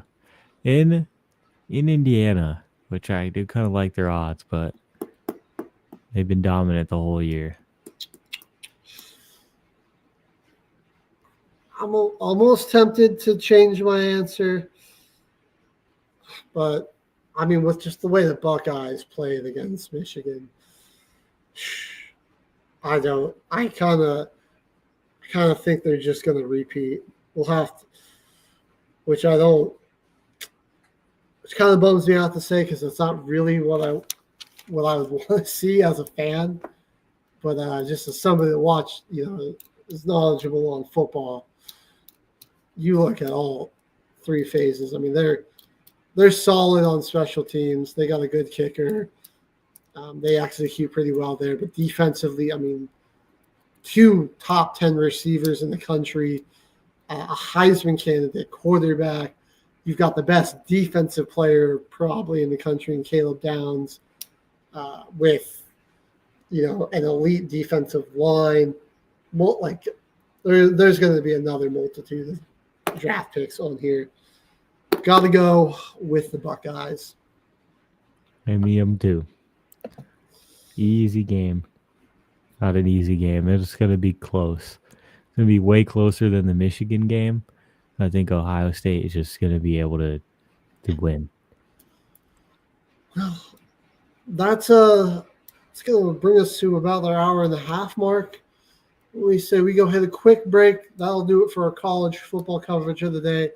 When we come back, we'll have a breakdown of everything that went down on NFL Sunday. So stay with us. Don't go anywhere. You're watching Till the Final Whistle, Football Frenzy, here on Military Broadcast Radio.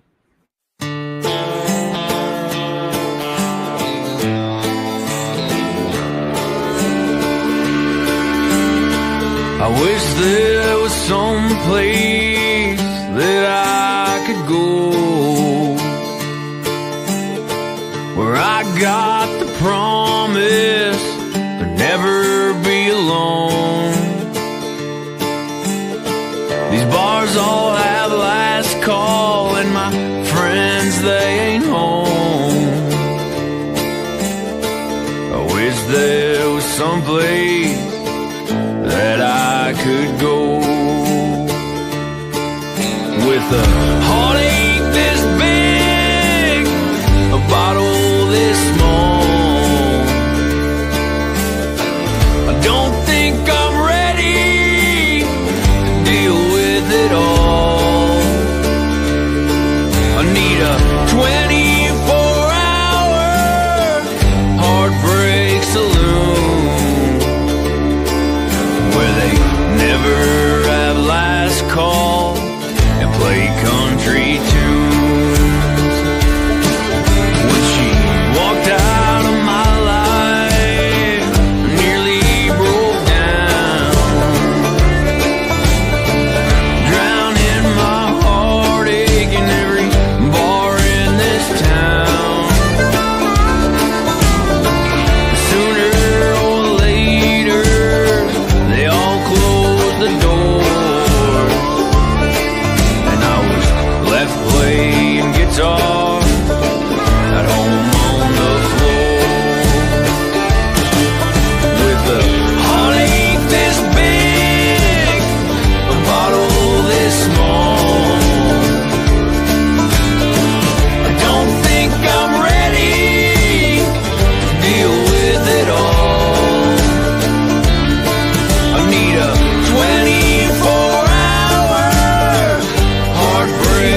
Penalty on YOU.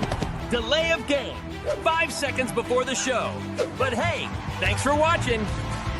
The station where our veterans' voices are heard. MBR Talk. Find us on the web at mbradio.net. All right, everybody. You're looking live at Till the Final Whistle. Last hour and a half of the show, we got through Week 14 college football, and we get our little preview of Week 15. Conference Championship weekend is this weekend. Make sure to check it out. Week 13 just passed by. We had some Thanksgiving football, Black Friday football, the college games on Saturday, Sunday football, and Monday. We had a great weekend of football this weekend. But let's get into the NFL side. Week 13. Let's get into our quick rundown here. Started on Thanksgiving. All right, Turkey Day actually treated us to some really good football games. Packers pulling off the season sweep over their division rivals, the Lions, 31-24. Toyota-thon had started this week, and so Jordan Love is now officially locked in for the remainder of the season. Watch out, NFL. 31-24 victory over the Lions for the Packers. Then the Cowboys on a nice little winning streak. Jerry Jones actually making some trades that help the team out. They take down Kansas City 31-28. Big game for CD Lamb and George Pickens again. Dak Prescott, also fantastic. And the Bengals, they get Joe Burrow back. And with the Steelers and Ravens sitting at 6-6 and both looking kind of shaky. Ravens with 5 turnovers in this one. Not writing off the Bengals just yet to win the NFC North. How about that? Yeah, it's definitely not out of the picture. I think the Steelers are kind of in panic mode for sure. I think they're definitely the one team that's going to be in panic mode. The Ravens, they still got some stuff to figure out too, honestly. Just like the Bengals do when now that they got Joe back.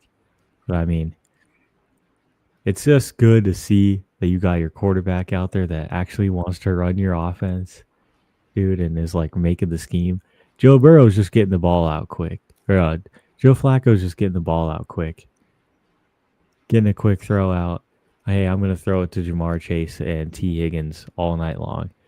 You know, it's a little different when Joe Burrow's out there and he's actually progressing through his reads and trying to run the offense. That's why he also was getting sacked so much and getting injured. The offensive line looked a lot better when Joe Flacco was playing because he was just throwing the ball in a second. It's like Joe Burrow actually wants to play the game and make the offense work. But it really helped having him back. Yeah. And I mean, the defense of the Bengals has been looking pretty solid the past couple weeks. I mean, the 5 turnovers in this one, 32-14 victory over the Ravens. You've got the Chicago Bears taking on the Philadelphia Eagles on Black Friday, and Chicago just ran all over Philadelphia. They come away with a 24-15 victory. And don't look now, the Bears are the 1 seed in the NFC. Then we get to Sunday. The 49ers, man, all these injuries, and they just won't go anywhere. They're 9-4. They come with a 26-8 victory over the Browns. And with the Rams losing, the Seahawks and the Rams are both just a game ahead of them at 9-3. So they're still in play for the division title. And Jackson conversation for it. They had a great Sunday. They just dominate the lowly Titans 25-3. Trevor Lawrence was picking apart that defense. It's good to have Brian Thomas back. And then, thanks to the Texans beating the Colts 20-16, the Jags have jumped into first place in the division. So look at that. Look out. Jacksonville kind of in a way throwing their hat in the ring for the race for the 1 seed. Yeah, you'd never think that the Indianapolis Colts, number 1 team in the whole NFL a couple weeks ago, they're now dropped into the wild card. Yeah. And the division doesn't seem like it's as stretch as it was in the beginning. Yeah, when they were 7-2, hey man, give it to them.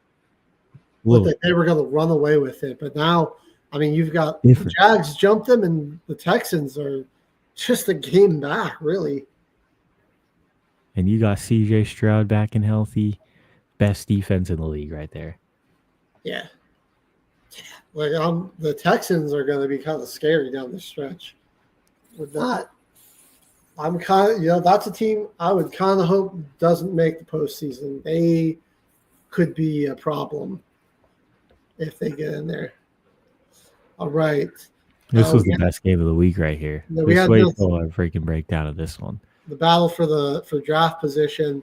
The Saints get the victory by losing 21-17 to the Dolphins.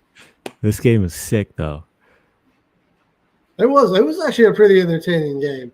It was one of those games where you got two teams that are pretty much eliminated from the playoffs, just throwing haymakers at each other. Dolphins come away with the victory in that one. Another game that was, again, like two teams out of playoff contention, but turned out to be really entertaining. Falcons, Jets.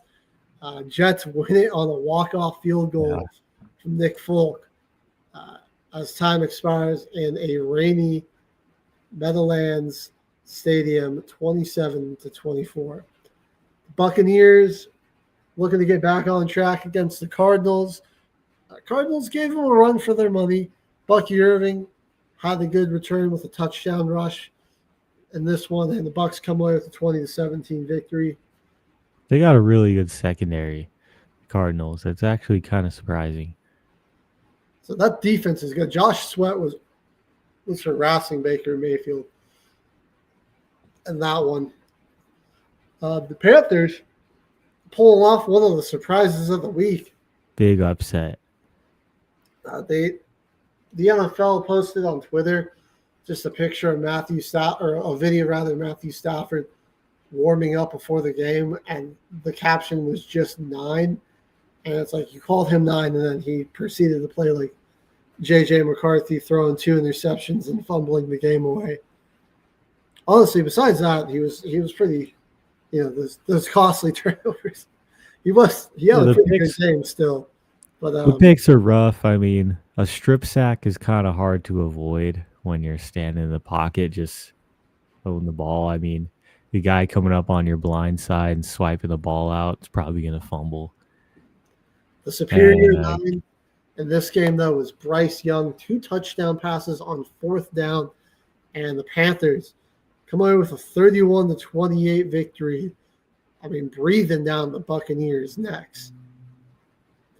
Then you had this was, I mean, really 2 elite defenses shutting down opposing offenses. The problem is that one offense decided to let the other defense score points. Seattle,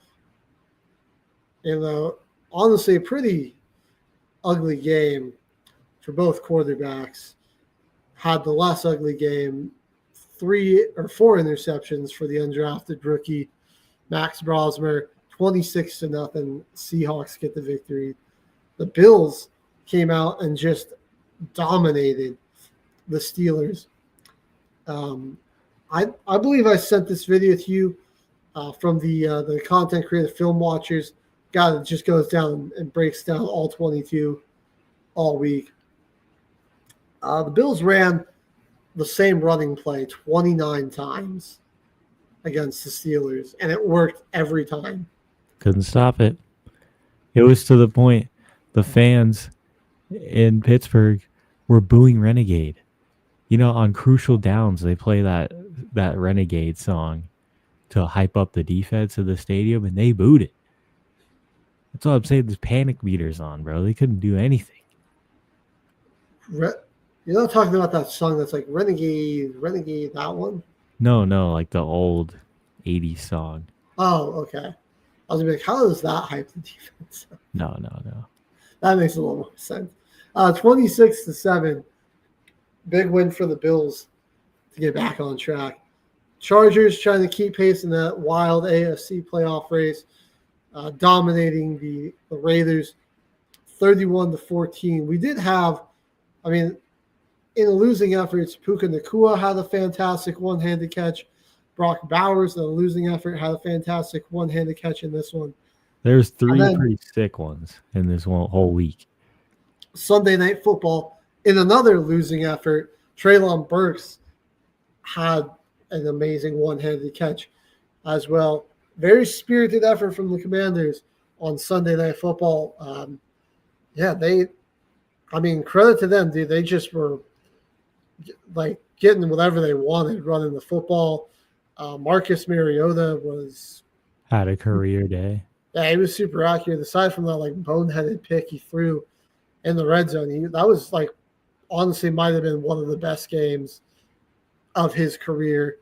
I don't know what it is. We kind of struggled containing Travis Kelce, and then Zach. I don't know what it is with old ass tight ends this year that we're we can't cover them, but we held Brock Bowers to 2 catches for 31 yards when we played him on Thursday night.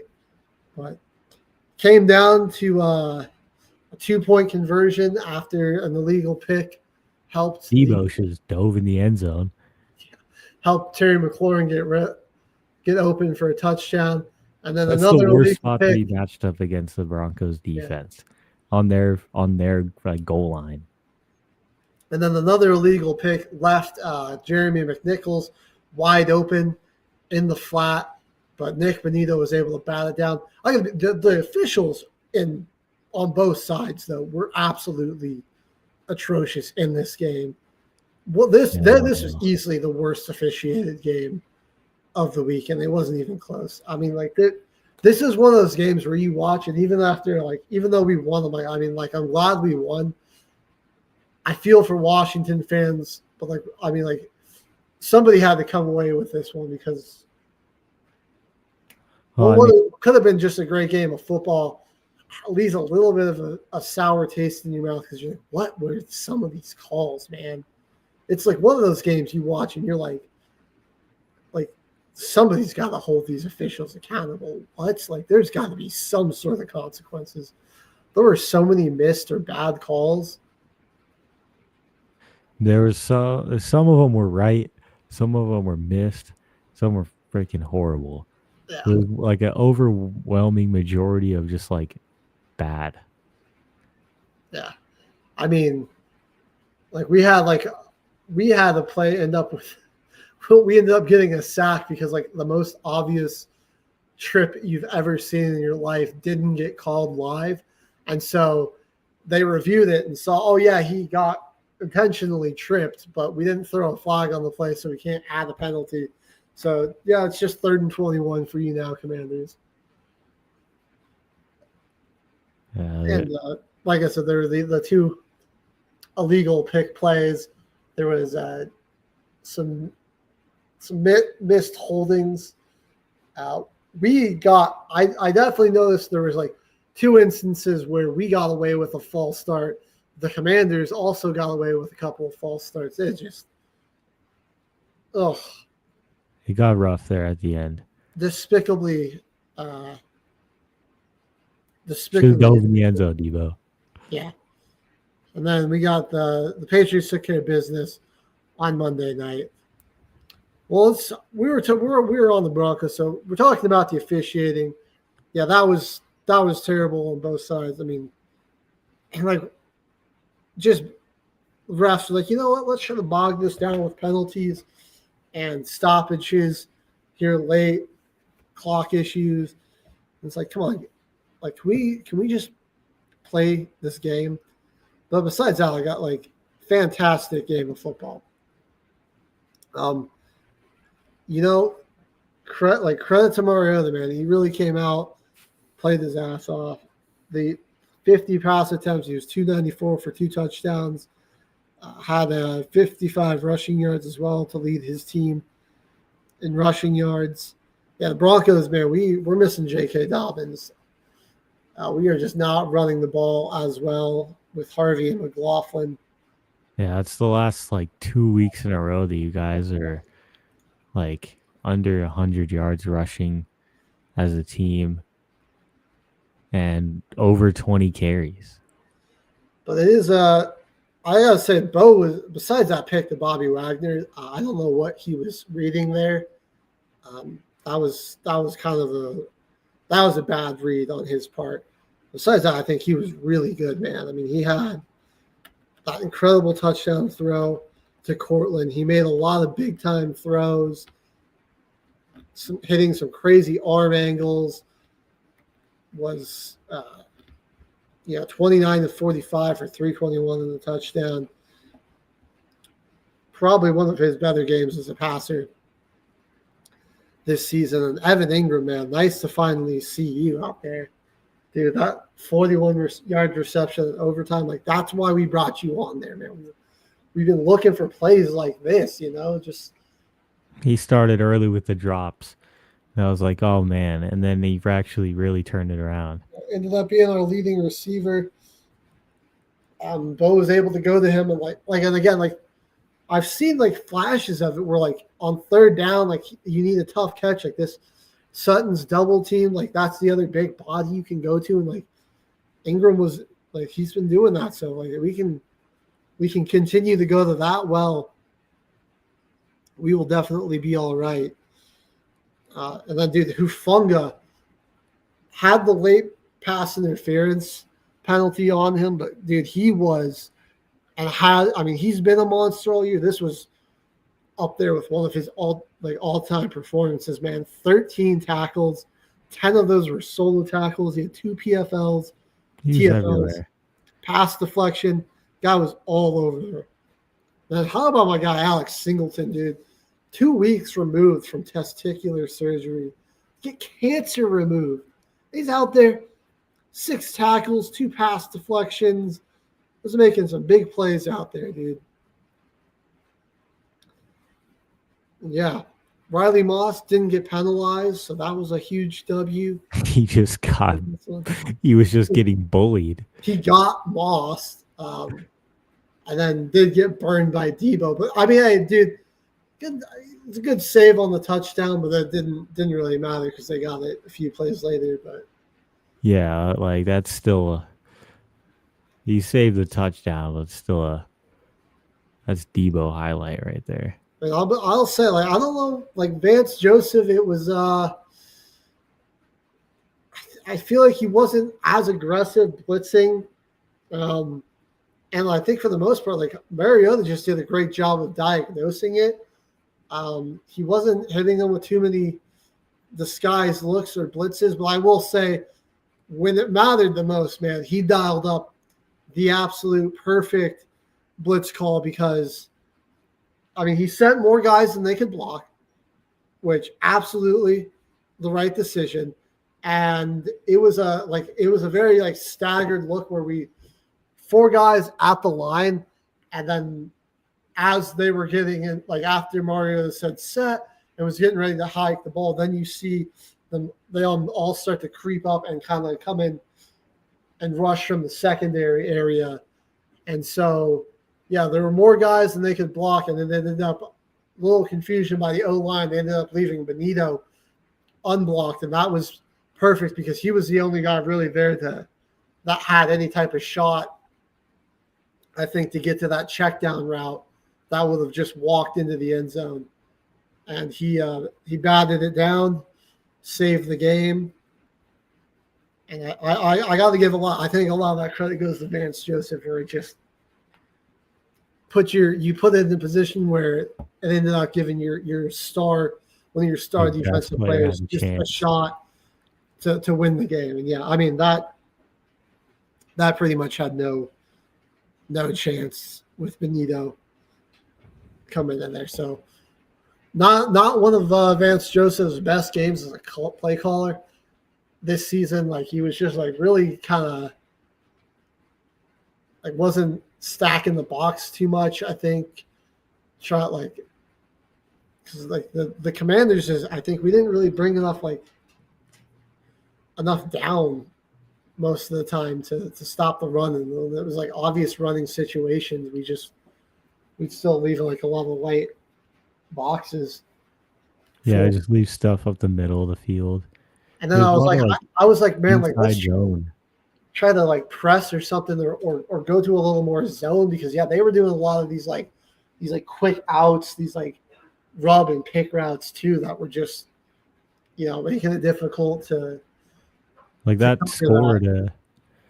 score to tie up the game and go to overtime was literally just like Kansas City Chiefs pick play. One guy is just going out into the flat, and your ex Terry McLaurin hit a quick slant, and they just got right in between the two defenders. And I mean, it was like again, it was a penalty because like Debo just straight up blocked Surtain. He just like threw his shoulder. That one was uncalled. Yeah, and then the other one, I think, what was his name? I think it was Traylon Burks on the 2-point conversion attempt. The guy that was supposed to be Kevin McNichols in the flex, Burke literally he takes 2 steps, then like cuts inside and then just throws his hands out like this and blocks. I think it was Singleton who was trying to get out there into the flat to cover McNichols. He's literally just like blocks him like that. Doesn't even try to run. It was like then no flags on either. But again, Benito got home, so it didn't matter. No, it was Brandon Jones that was trying to run out into the flat from the safety position. And yeah, they just actually just straight up threw a block there. But Broncos 10-2, coming away with another thrilling game victory. that you want to win, man. Yeah. People are still calling us frauds, but I don't even care because we're 10-2. We could probably still have a 1 seed. Well, like it kind of wasn't great in this game. 3-9 team, you can barely get that win, right? It feels like you can barely win it. No, your team stayed in it long enough to get the win. You didn't barely win that. Yes, we still got a top 5 defense. I think the offense has been looking past 2 weeks. The game against Kansas City against this one were some of Bo's best games. He's, the completion percentage, I think, is slowly going up. So, I mean, we get a 1 seed with a top 5 defense in the playoffs. I'm confident in what we can do. Denver's a tough place to play in January. It really is. So the weather will be cold. The air is going to be thin. I'll take a postseason. I'll take anybody in the postseason if we got home field advantage. I don't care. Okay, man. You want to talk about your Saints a little bit, though? Do. This had to have been the freaking game of the year right here. We were down 16-0, right? Coming into the fourth quarter. Get a quick drive down the field, score a touchdown with Olave in the third, and, we're looking good. We're starting to build our comeback. Field goal in the fourth. Now it's 9-16. Or it's 11-16. It's looking a little bit closer now. It's looking a lot nicer. We finally get our defensive stop we need. Dolphins go for 3. And it all comes down to one drive. Our boys cook down the field. And guess who's got the game-tying touchdown? HG. DeLon Vele, man. Dude, DeLon freaking Vele. This one for y'all. And then Tyler shucks it up, dude. Throws a pick 6 on the 2-point conversion, and they return it back. So now it's 21-17 instead of 19-19. And guess who? Charlie Smith and Devon Vele, of all people. He recovered the onside kick in the fourth. It was Devon Vele right after he just scored a touchdown. And that was so close, man. They called a penalty on that for illegal touch. No, we got it. Oh, that's right. They did. We got it. We started driving down the field. We got 2 first downs. Called a timeout. We didn't have any timeouts left. But no, we actually still had our last timeout. We hadn't called any. but our drive just stifled out. 3rd and 1, we took our deep shot, which I wish we would have had that play on 2nd and 6, because we were able to get to the end zone right there, and the ball went right through Olave's hands, like right between his arms. He was just double covered. He couldn't get over to look at the ball until way later. Like, he was in the hand fight for so long. And 4th down, we line up in our tush push formation. And I'm just sitting there like, this is really how we're gonna lose.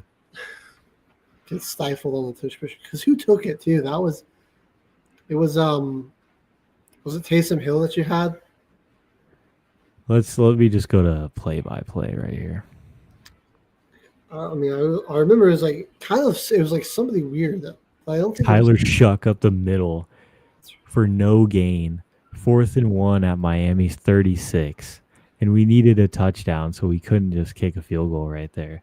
Yeah. I mean, as soon as you line up in that stupid tush push formation and you're not the Philadelphia Eagles, just kiss it goodbye, man. I was just surprised that they had Shuck doing it. Like, I know he's like tall, but I just think like Taysom Hill's just gives you more power there, because like he's tall, but Shuck's kind of like lanky, He's lanky, he's a little skinnier. Like, why would you go like a powerful runner like Hill? And again, like, his breakaway speed is nothing like Taysom Hill either. Yeah. Like, in this game, we stayed in it the whole time. Horrible start. 16-0. Couldn't do anything in the first half. I was thinking, like, man, let's get Rattler back in there. But we just stuck it through. Our defense continued to make plays. We got 4 sacks in this one. Like, it really didn't look like a bad game from the defensive line. Achane cooked us. He did. But that's a lot of first half rushing yards right there. That long touchdown run he had, who's number 1 on your team? Because like they just like ran right past him. So Alontae Taylor. Yeah, bro that might just be how fast Devon Achane is, though, because that guy's really good in the run support. No, I think he just straight up got out of Achane's way. Like he didn't even. Well, that's awesome. Yeah, I sent you.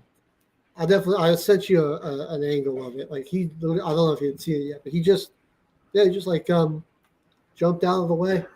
It's like that one video of that kid in high school who like runs down and run support, and he just like runs past the running back and kind of like throws his arm out like he tried to tackle him because I didn't want to make any contact. I know, because later they tried to run that same exact run play. And you know who blew it up? Danny Stutzman, the rookie, came in there from NC State. They ran literally that same exact outside zone, and he came and blew it up. He read that play instantly, laid a big hit on Devon Achane, and they had to punt that drive, which led to that Olave score. So we had big plays happen from our defense all day. Demario Davis still looking like a leader out there. Freaking, how was he, like 36, dude? He's Kool-Aid was making Tula pay for just throwing a meatball deep down the field. That was a pretty good interception that he had. He made some nice plays. I like Vele, man. Those eight grabs for 93 yards and the touchdown. This game really this was our most complete game of the year in just that second half.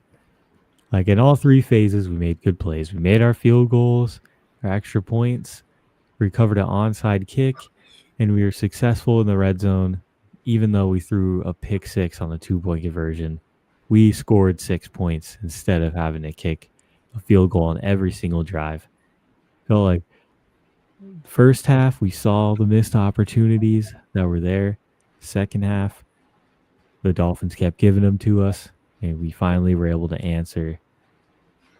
Just stinks that it had to come down to a stupid tush push. I feel like if we take our deep shot to the end zone right there on second down instead of third down, we pick up that first and the drive continues. I think we might win that game if we don't call that.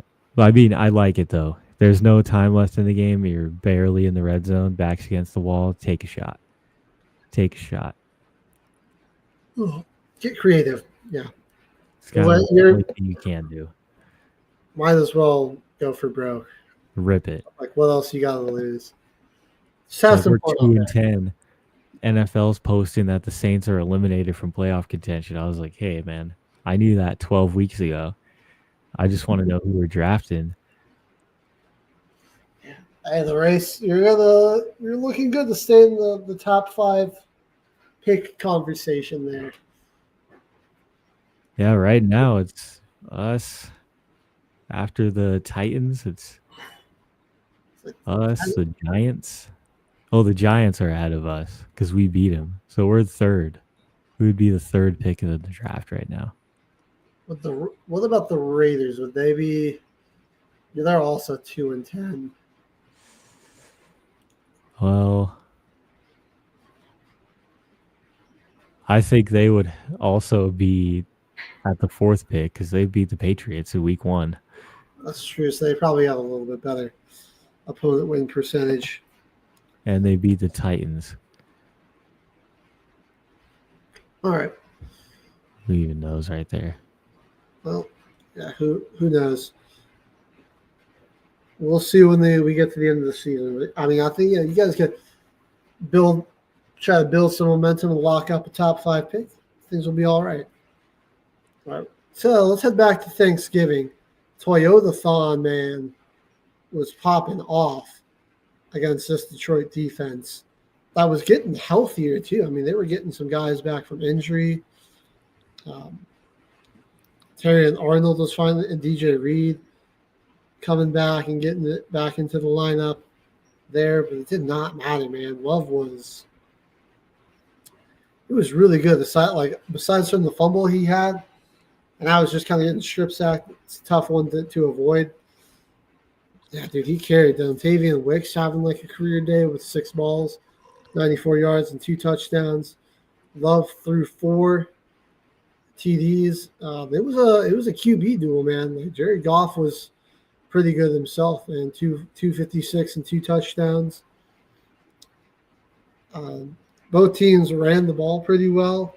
And this one, I mean, it was just a great back and forth between these two teams, and really just Matt LaFleur there at the end, not wanting to put the ball back in the Lions' hands, getting gutsy and going for it, and kind of beating Dan Campbell at his own shtick, you know?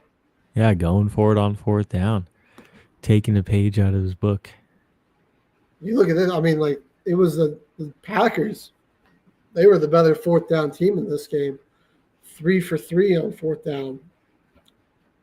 And the Lions, I think they failed on like their last 7 4th down attempts. So it's not really working. Like, I like the being aggressive, but, you know, maybe dip off from that for a bit. It's not working as well. Time to back it, you know, maybe be a little more conservative. Couldn't hurt. It's certainly not helping you. Yeah, it could help them a little bit because their run game was pretty solid in this one, but 68 yards and 20 carries for Gibbs. I mean, they did a pretty good job at containing those ones from breaking out for too many yards. It was all under 5 yards per carry for him and Monty. And then the big thing that kind of Josh Jacobs is cooking him 5 yards a carry. Yeah. The big thing that kind of boosted the Lions' rushing total is that Goff sprung loose for a 24-yard run. Like, just Gibbs and Montgomery as a unit had just like exactly 100 yards, which again isn't terrible, but it wasn't just that explosiveness that you're used to them from seeing from the Lions. Josh Jacobs matched him. Yeah, with his total alone. No Amon-Ra, but Jamison Williams stepped up into that role really nicely. And then whoever Tom Kennedy is, man, filling in, I assume, for Sam Laporta. He had a solid game there as well, but they weren't getting too much else from their other wide receivers. It was a lot of what's his name? Jamison. It's the one thing I've really been seeing from the Packers, though, is that they have a lot of guys that just are really, like, for sure tacklers. Great, like, really good tacklers. McDuffie is a big, strong guy. You know, he can bring anyone down. Evan Williams, same thing. Edgerrin Cooper, same thing. McKinney is a pretty solid tackler, or a pretty smaller safety. Like, they have guys that just like to hit, tackle, just in coverage. They were a little bit slower against guys like Jamison Williams. You know, that they can get the top taken off. He had some pretty long passes in this one, where it's like run after catch, or just, you know, get him on a go ball downfield. They have really good defense that can tackle, and when they stack the box, they can stop the run like no other. They just get kind of burned sometimes. That's a big play. Been their main thing, but it's kind of a good recipe that they have. And I think if you're Green Bay, you know what has to be really exciting. Past couple of weeks, say past 3-4 weeks, Mike has really been making his presence felt. He was all over the field in this one, dude. 2.5 sacks, 3 TFLs, 8 total tackles. That's 4 QB hits, man. Like, you're the Packers, like, boy, he is really starting to play his best football of the year, and it's coming at the best time. You know, December and January is when you want guys playing their best ball. And he's coming alive for him. It was been a bit of a quieter year overall for Micah, but he's really starting to come alive these past couple weeks. I mean, he's shot up to now 12.5 sacks on the season, and 5 of those have come in the last 3 weeks. He's gotten 5 sacks over the last 3 weeks, so it's really, he's like coming to life for him. Evan Williams is really playing well. McDuffie playing really great as well. He had 12 tackles in this one. So Jordan Love, I don't know what it is with Toyotathon in this guy, but I mean, it's this crunch time of the year for him where he plays better. Every year, right? He just starts playing well around Toyotathon. It's crazy. Yeah, well, Broncos are going to have to play the Packers here, and I'm definitely a little nervous there. That was a very complete win out of Green Bay. And it was really good. They've been putting together some very complete wins the past 3 weeks. 3 games away from that double-digit win bet, or the 11 wins bet.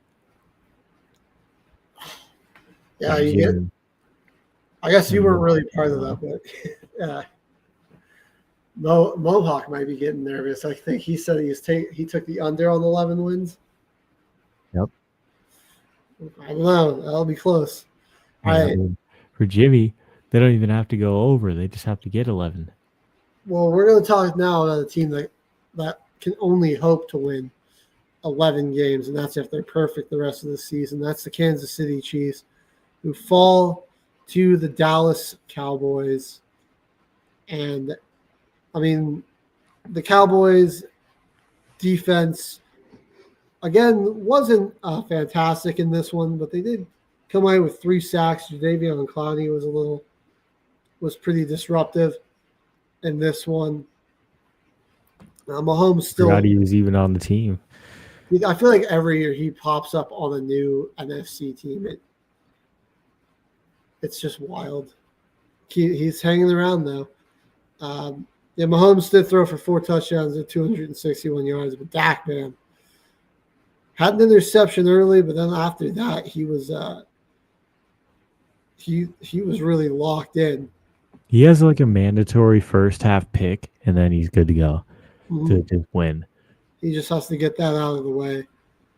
It's mandatory every game. It's like he's allowed. He's forced to throw 1 interception. Yeah, and the Chiefs, man, the thing is killing them. The penalties, dude, they're definitely been a lot more penalized this year. It's good to see because they've been getting away with a lot of cheating over the years. But yeah, 10 for 119 in this game just was killing. And it would kill a lot of momentum that they had. And yeah, the Spagnola, his defense was just getting diced up by Dak, who threw for 320 yards. CD, 7 catches for 112 and a touchdown. George Pickens had 6 catches for 88 yards, 5 for 36 for Ferguson. They're going crazy. When Ryan Flournoy. When those 3 are going, and then Flournoy was making some plays there. Like he was doing it off of screen passes and stuff like that. That's a difficult unit to stop. Malik Davis added a big explosive running touchdown, 43 yards to help the total out there. They were getting Turpin involved a little bit with some pitch plays and things like that. And then Turpin was also just giving them great field position on returns, man. He was 5 kick returns for 118 yards. Aubrey was, deadly accurate. Just a great execution from the Cowboys on really every level. And, I mean, the defense did enough with the self-inflicted wounds that KC was doing to help them get a couple stops, force some punts. Kansas City was only 5 of 13 on 3rd down. We're 3 for 3 on 4th down. They were really good there. The defense did just enough while the offense and special teams cooked. And with how explosive Dallas is offensively, the defense could do just enough and maybe get just enough stops. So that's just enough that they need to beat you. It's been working out for them the past couple of weeks. Yeah, they can certainly be a dangerous unit. 3 straight wins for them coming out of the bye. Now they've got the Lions here in 2 days on Thursday night. Tough stretch. That'll definitely be a tough one. Then it kind of eases up for them. They'll have the Vikings. Chargers will be difficult. Commanders and Giants. So, I mean, you've coming out of it. You've beaten out of this really tough 5-game stretch minus the Vikings. You've beaten the Eagles and the Chiefs. So if you can come away with maybe you'll lose on the road to the Lions. Cowboys haven't been great on the road, but you get a home victory over the Chargers, and then road games against conference opponents, but they're having pretty difficult seasons. You should be able to beat them. I mean, Dallas has really could play themselves back into playoff contention. They really could. It's not out of the question, that's for sure. 6-5-1. Really looking like they could make a little push. All right, talking about teams that could still potentially play themselves in the playoff contention, the Bengals. I mean, think about this last year. They were kind of in this exact scenario at this time where they were 4-8, and they went out to win their last 5, and just barely missed out on the playoffs because the Chiefs decided to sit their starters. Could they do it again? I mean, they're really only 2 games back out of the division.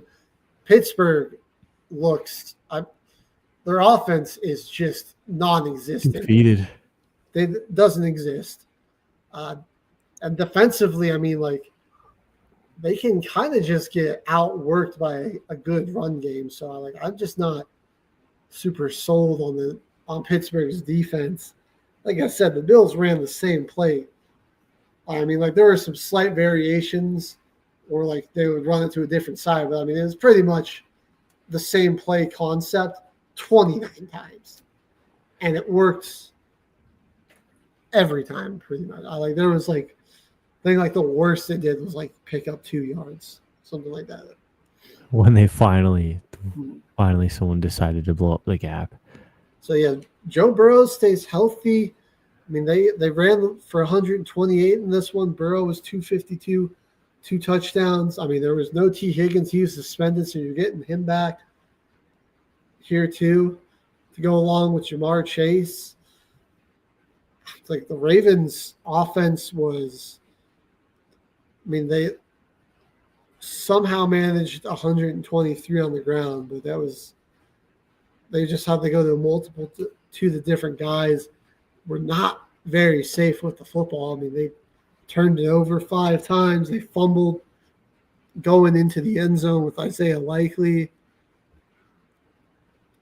I mean, Lamar that one was just tough because Lamar just dropped one. John Harbaugh might be getting fired, and yeah, the Ravens defense definitely still has some issues that they need to address. that Isaiah Likely fumble was just rough because just reach the ball out with 2 hands and don't let go of the ball, or don't let anyone try to peanut punch you from behind while you're just trying to reach the ball forward.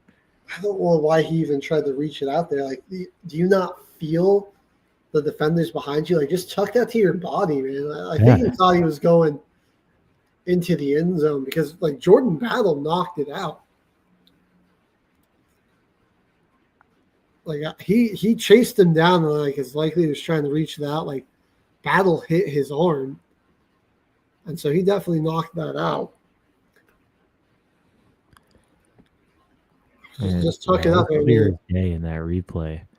Worst case is you're tackled down at the 1 as long as you secure the ball. But like with all your momentum, if they're going to tackle you, you're probably just going to end up falling forward into the end zone anyways. I think he's going to be a lot smaller than you. You're tight end. And you got a DB chasing you from behind. Should be able to just fall with him into the end zone. But that's rough. This was like his best game of the year, too, Isaiah Likely. 8 catches, 95 yards. Would have had a touchdown if that didn't happen. But, I mean, that's his top game of the year. I got to say, I'm liking what I'm seeing from some of these guys on Cincinnati's defense. Jordan Battles has probably been their best defensive player all year, but Dax Hill's been playing better the past couple weeks. Geno Stone's been making some plays in the secondary. Joseph Osai, he was a menace in this one. He hit Lamar, had 4 QB hits and 2 sacks. Him and BJ Hill on the interior were a problem. I think Trey Hendrickson was out with an injury in this one as well. And so despite that, Cincinnati's defense looked really good. So let's see who their remaining schedules against. Because, I mean, I think they got the Ravens one more time. I mean, you look at where they're at in their division. They got the Ravens one more time. They're 3-1 in their division. Their only losses to the Steelers 2 weeks ago. But they've beaten the Browns once. They did beat the Steelers once. They beat the Ravens once. So they've got 2 home games coming up against the Ravens and Browns. They have the Bills next week. That'll be really tough. But I mean, if you can win that, if Baltimore continues to struggle, you can beat Baltimore the week after that. Then you've got Miami, Arizona, and Cleveland. Yep. Dang. No. They really got a pretty good chance this year. It's not going to – I don't think it'll come down to the last Sunday of the year like it did last year. I think they do have to beat Buffalo. Like they can't afford to lose that. They're going to have to win out. So we will. I think we'll kind of know. Like if they can beat the Bills, it's a road game. But if they beat them, I think the possibilities there. But if they lose to Buffalo, rather, I don't think it's happening. There's just no like 9 losses. I mean, unless Baltimore and Pittsburgh have, if they win out after losing to the Bills, because Baltimore and Pittsburgh have some all-time collapses, that's the only way I see it in. But like, regardless, I think they just have to win the division. You know, you're looking at the playoff picture. I mean, you've like the South has 3 potential teams that could make it. The West has 3 potential teams that can make it. The East is going to have 2 teams. So I mean, you're looking at probably only 1 team out of the North. You've got 3. I mean, you've got 4 8-4 teams right now. 2 a 10-2 and 11-2 team. 7-5 team that's definitely in the mix, and then a couple of 3 6-6 teams that are still playing for their postseason berth. All right, should we jump over here to Friday football? Yeah, man, because this one was crazy. Yeah. Bears got a 7th round running back, Monon guy. He's turning out to be something special for him. Dude, the combo of Monangai and Swift, man, these guys rushed for 255 yards and 2 touchdowns combined. 281 yards as a team for Chicago and 47 carries, dude. And I thought that would be the struggle for Chicago, is trying to run against that defensive front. But, dude, they were just – I mean, Jalen Carter and Jordan Phillips, I mean, they were just non-factors in this one. Or Jordan Davis made some plays. But, yeah, like guys like Phillips, Carter, Jalix Hunt, even Ajomo, I mean, all really got neutralized in this one, man. Yeah. And Reed Blankenship and the Kobe Dean were making a lot of tackles. I mean, there were only 2 TFLs in this one. Caleb only got sacked twice. The Bears just controlled this game. I mean, they just did whatever they wanted up front, it felt like. I mean, you were just seeing huge holes open up for Chicago. 39 minutes of possession in this one. Yeah, it was all kind of leading up on that run game, dude. 154 passing yards for Caleb. Only needed to complete 17 passes. I mean, again, like Caleb's been still pretty inaccurate, but I feel like he's not really putting the ball in harm's way. And I mean, he's making some throws when it counts. So, with how often your defense can generate takeaways, and like if you like, this is definitely a run first type of team. That's what we should be expecting from Ben Johnson, man. This was a statement victory to me though, because like I didn't expect this from Dennis Allen, man. Yeah, because this is like a playoff defense right here, and they're really proving that they're the number 1 seed in the NFC just because of their defense, dude. They got Kevin Byard. First in picks. He's got 6 picks. Nashawn Wright, 2nd in the league in picks, and he got a fumble recovery in this one. Jaquan Brisker gets at the quarterback all day off the edge. Nashawn Wright's good. C.J. Gardner-Johnson.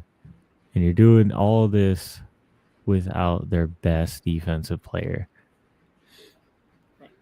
I thought this game would be defensive for sure, just because Philly's offense was going to have some problems. And I just thought like the Eagles' defense was going to be a lot for the Bears to handle.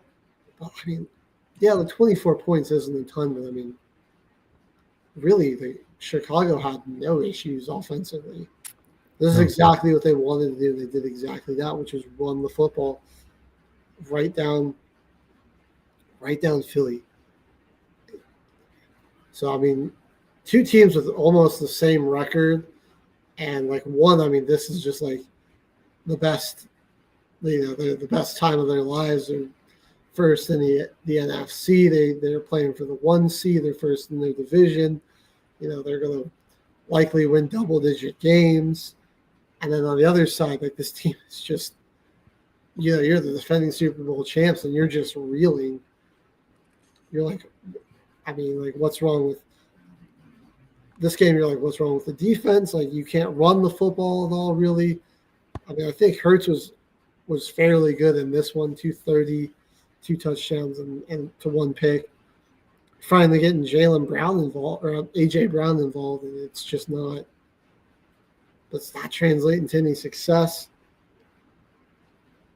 And I mean, now Dallas is kind of climbing up on you. They beat you. They got a game on you now, and they're only really 2 games back. Yeah. And the rest of their year, Bears play in Green Bay this weekend. Browns, Green Bay again. That's kind of a tough stretch of 3 games right there. Followed by the Niners and Lions. These last 5 games are actually really tough. Bears do have a really tough stretch to finish out the year. Eagles, I was looking at their schedule. They still got the Commanders twice. They've already played the Cowboys and Giants twice. So it's just the Commies that they got to finish their season against. They're going to play the Chargers next Monday night, which with that O-line that the Chargers got, and Herbert's already injured, that might help them get a back on track type of win. And then they do have to play the Bills in Buffalo. Oh, man. So, I mean, besides that, though, you got the Commanders and, like, the Raiders as your other competition. So it's not – they should be able to close out. And, I mean, I could see them only losing, like, 1 more game realistically. I think they can probably beat L.A. Again, with how good that defensive front is. Their only real loss that I think that I could see happening is maybe the Bills. So don't panic just yet, Philly fans. But I definitely see see why you're concerned that happened, because I was like that kind of had like a playoff type of atmosphere and feel to it. It was like a cold kind of poor weather game. I don't think it was really raining, but it was overcast. It's chilly. There was a lot of wind, and I mean, the game like that, yeah, like you want to be able to run the football, and you could not do that. Yeah. Okay. A couple of, I guess you could call them blowouts to really touch on. First, the 49ers, yeah, they got after Shedeur Sanders. He actually had to leave for a second with an injury. And the Browns did a fair job of running the football, gave 138 yards. But, yeah, I think, what's his name? Robert Saleh is just too good of a defensive coordinator. Yeah, and he got way too young of a team. He just really was putting a lot of difficult looks on Sanders. And, like, he's got this defense playing really well despite all the injuries and despite them being down their top 2 plays. And they're kind of getting healthier. You know, like Mufasa has been back. Pinnock getting healthier. Diamador Lenore. You got Upton Stout's back in the lineup. Cleveland Farrell had a good game in this one, coming away with 2 sacks. And then That's the perfect spot to be in right now to make that last second push. I mean, like, I think the Niners, regardless, they're going to be in the playoffs. It'll just be like what their seeding is going to be. I mean, they'll probably be around like the 5 or 6 seed. Definitely, yeah, be a wild card team. They kind of struggle to run the ball, but again, like the defense just made some plays for them. And Brock put together a couple of solid drives. So right now, 9-4. That is a good commanding win. Wasn't nothing electric that jumped out to you on the stat sheet.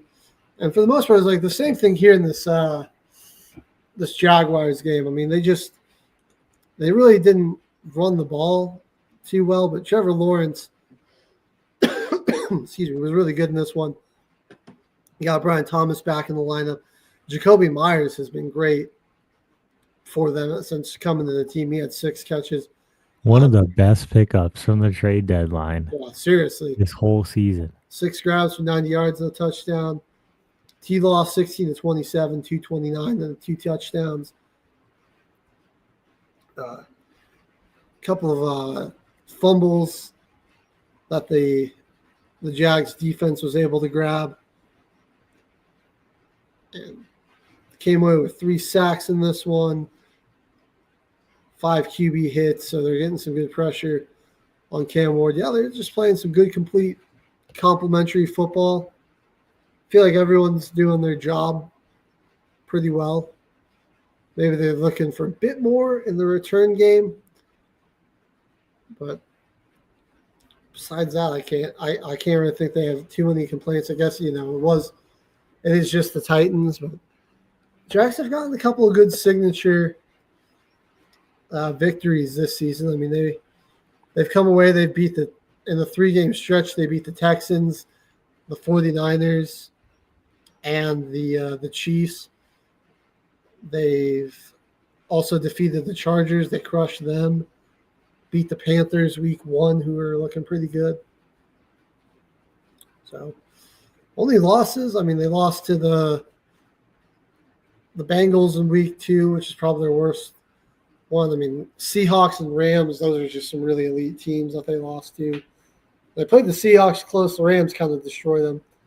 And then Seahawks. That might be a game for later on, second in the division. Once we get over to their game against the Vikings. Get over in the NFC West more. But they've been putting together some good games, the Jags. Yeah. Well, let me jump over to that Seattle game because, 25-3, not too much to talk about in that one. I mean, Jacksonville just kind of controlled that whole time. And same here with this 26-0 victory. I mean, Darnold was 14-26 for 128 yards.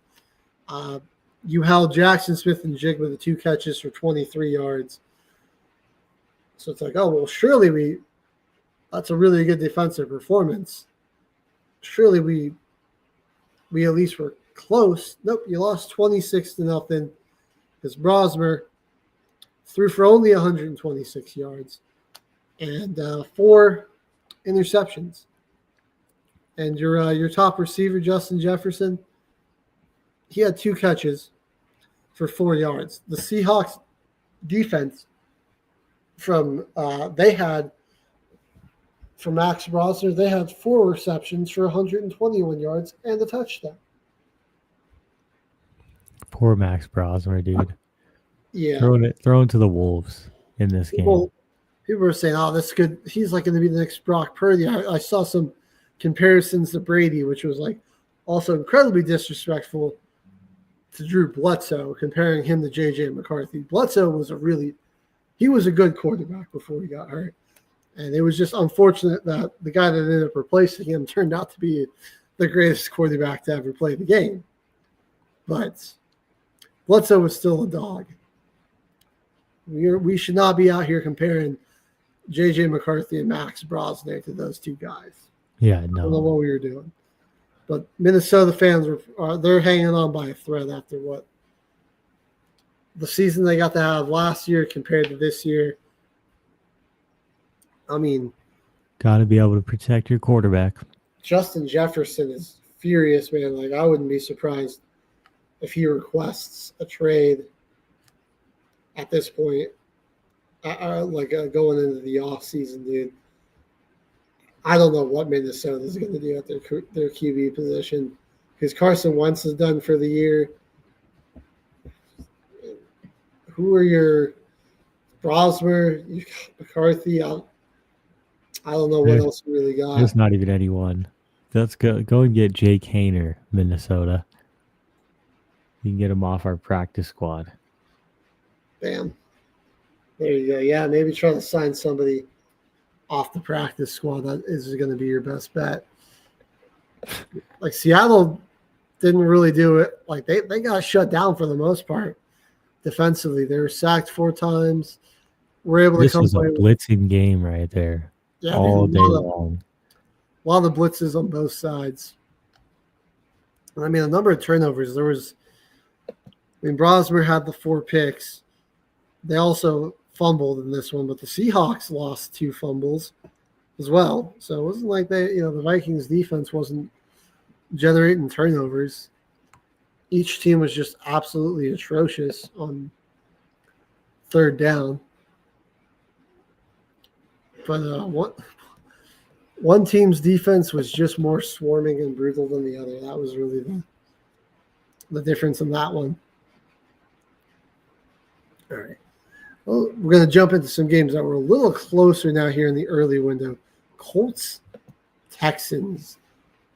Texans are looking scary. I called it, man, on the pick 'em. I was like, I think Texans defense is going to make Danny Dimes a little uncomfortable.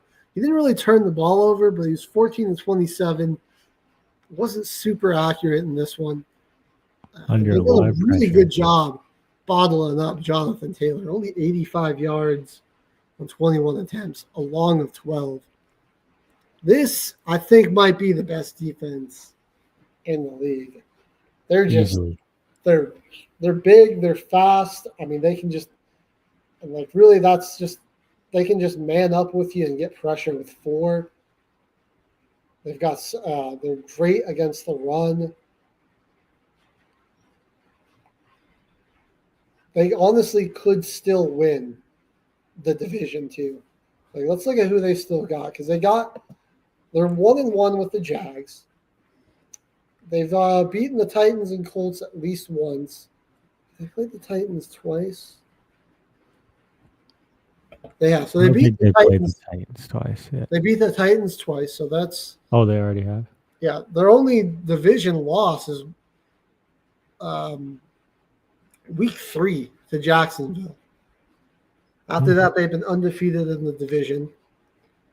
I mean, after starting 0-3, they've gone 7-2, with their only losses to the Seahawks and the Broncos, which are 2 pretty good teams. Yeah. We really could see 3 AFC South teams in the playoffs, and that's not what I expected. Next Sunday night, they got a tough one against the Chiefs, but dude, the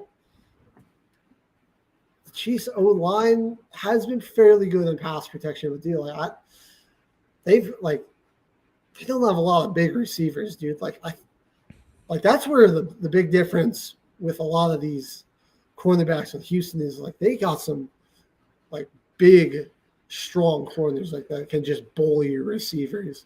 They can press. Scrimmage. Yeah. They can press and hold them at the line long enough for the pressure to get there. Like, Houston's defensive philosophy isn't like complicated schemes and confusion. It's just beating No, it's just we're stronger than you, hit harder, and we're going to tackle you. We're stronger, we're faster, we're going to hit you hard, and we're just going to beat you down. I'm liking it. I mean, that game's in Arrowhead. That's going to be a tough one. Chiefs have been good at home.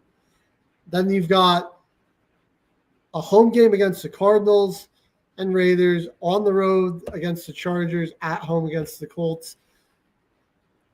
The Chargers' offensive line is going to get slaughtered against this defensive line if they don't figure something out. If Justin Herbert's even alive at that point in the season, that might be the game that kills him. They already proved they went into Indy and beat the Colts. Yeah, dude. Like the Cardinals and Raiders. I mean, those aren't serious threats to you. The Chiefs they're very beatable. They're a lot better at home, and Mahomes is playing great. And they've had good protection for him. They just can't really run the football. And Nico Collins, he's been playing really well. And these corners for the Chiefs have been struggling the past few weeks. So I see a very realistic possibility of them winning out or going 4-1. Yeah, in the last 5. And so you're looking at a 12-5, 11-6 Texans team could potentially win the division. Even if they don't, I mean, that's if I'm the 3 or 2 seed, because I feel like that'd be right around where they're at probably.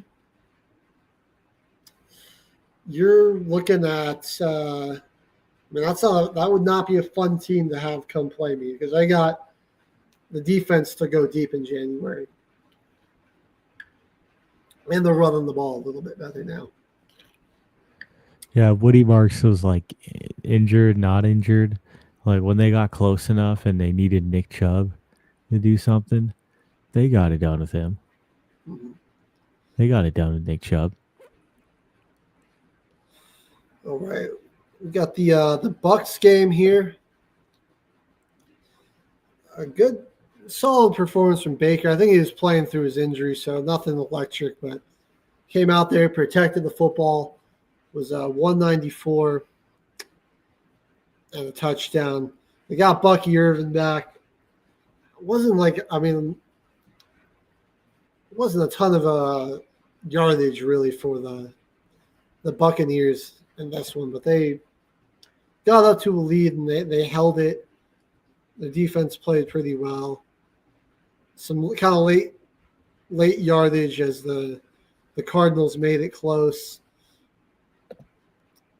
And man, you look at the way Arizona's defense has been playing. I'm just thinking if offensively they could have had anything figured out, this could be a very different story for this team. They got some really good players though. Will Johnson's been great. I mean, they contained Ibuka and Chris Godwin pretty well in this one. Well, really good. Ibuka was silent. So we didn't mention from that Seahawks game, JSN was silent, and Justin Jefferson was silent, and they got some really good defensive performances on some top receivers. Got Marvin Harrison back in the lineup for Arizona. Brissett did throw for 301 yards and 2 touchdowns. It's he just keeps putting up empty stats because the Cardinals just keep not winning these games. He's playing well in all of them. I mean, his last 5, he's thrown for 261, 258, 452, 317, 301. And the only game that he's won out of those 5 is the 261 back against the Cowboys. Dang. Well, I mean, it was a much needed win for the Buccaneers. I don't trust whoever wins the NFC South because it could still be the Panthers. I mean, they're right there on Tampa Bay's ass. I think it'll probably still be the Bucs. Those 2 teams do have to play each other twice still. The Buccaneers also got the Saints, the Falcons, Panthers, Dolphins, Panthers at the end of the year. Boo. Not too crazy of a difficult stretch. I hope the Panthers win the division. Whoever wins it is going to probably lose. They get destroyed. Who would be who's our most likely? Teams are going to be nuts. Who's our most likely 5 seed? I mean, you're probably going to be playing Green Bay, Chicago, or Detroit. or maybe, I mean, no, probably like maybe Green Bay or like Seattle, Los Angeles, San Francisco potentially. I think most likely it's either Green Bay or Seattle. I still think the Rams got a slight advantage to win out the NFC West. Yeah, like they're going to get killed by whoever that is. That's the 5 seed. It's going to be rough. Rough first round exit for the NFC South this year. They're just waiting for the Saints to build up. We can dominate the division again one day. For the second coming of Drew Brees, Tyler Shuck to finally get it going. Well, I want to talk just a little bit about this Jets game because it was a fun one, but there's not really any playoff implications. The Jets win literally just hurts them because they're getting the worst draft pick now, but it's also the Jets. What do they know about utilizing their draft picks? But yeah, it's a good back and forth game. Adnan Mitchell, man, this was the type of games I thought he would be having more often. The 8 catches, 102 and a touchdown. Brees Hall was pretty limited, and this one did not keep up with Bijan's 142 yards and a touchdown in this one. Kirko, he was slinging the ball all right, 234. And yeah, I mean, the Falcons were like looking like the better team for a lot of this one. I mean, they outgained the Jets. They had more time of possession. They only had 1 penalty to the Jets having 9. They did have 1 turnover to the Jets having 0 on a muffed punt that gave the Jets a short field. And then they were just bad on third down, really. The Jets were a lot better at 7. Falcons were 4 of 12. The Jets were 7 of 16. Dang. I mean, the best part about the Jets season has been Nick Folk, who did have his first miss of the season and this one, but then redeemed himself, burying a 56-yarder to walk it off in the rain at MetLife Stadium. It was a fun head match. coach is his former teammate. You believe that? Oh my God, that he played. Aaron Glenn was on the same team as Nick Folk. Wow. I think it was 2007. And he's doing it at a high level for a long time, bro. Now he's just kind of collecting money and just getting to look really good as he buries field goals for the Jets. I mean, he's 95%, basically 96% on the season after the 1 miss. And he is 100% on extra points. So they got him with that announcer jinx mentioning that he hadn't missed yet. I know, and then he missed. Yeah. That's just criminal. Also, the Jets got a huge kick return on Isaiah Williams. That was a big field position flipper as well. Fun. It's a fun early window game with some drama late, even though ultimately on the scope of the NFL season, it's not going to have much effect. This game certainly had some effect, though. The Rams-Panthers. It was a sick one. Stafford broke the record for most touchdown passes without an interception. Then immediately proceeded to throw 2 interceptions, 1 a pick 6. And then Bryce Young did just on 4th down, just dotting people up, finding Jalen Coker. Tetheroa McMillan's lone catch of the day was a 43-yard touchdown on 4th down. Coker had 4 catches for 74 yards.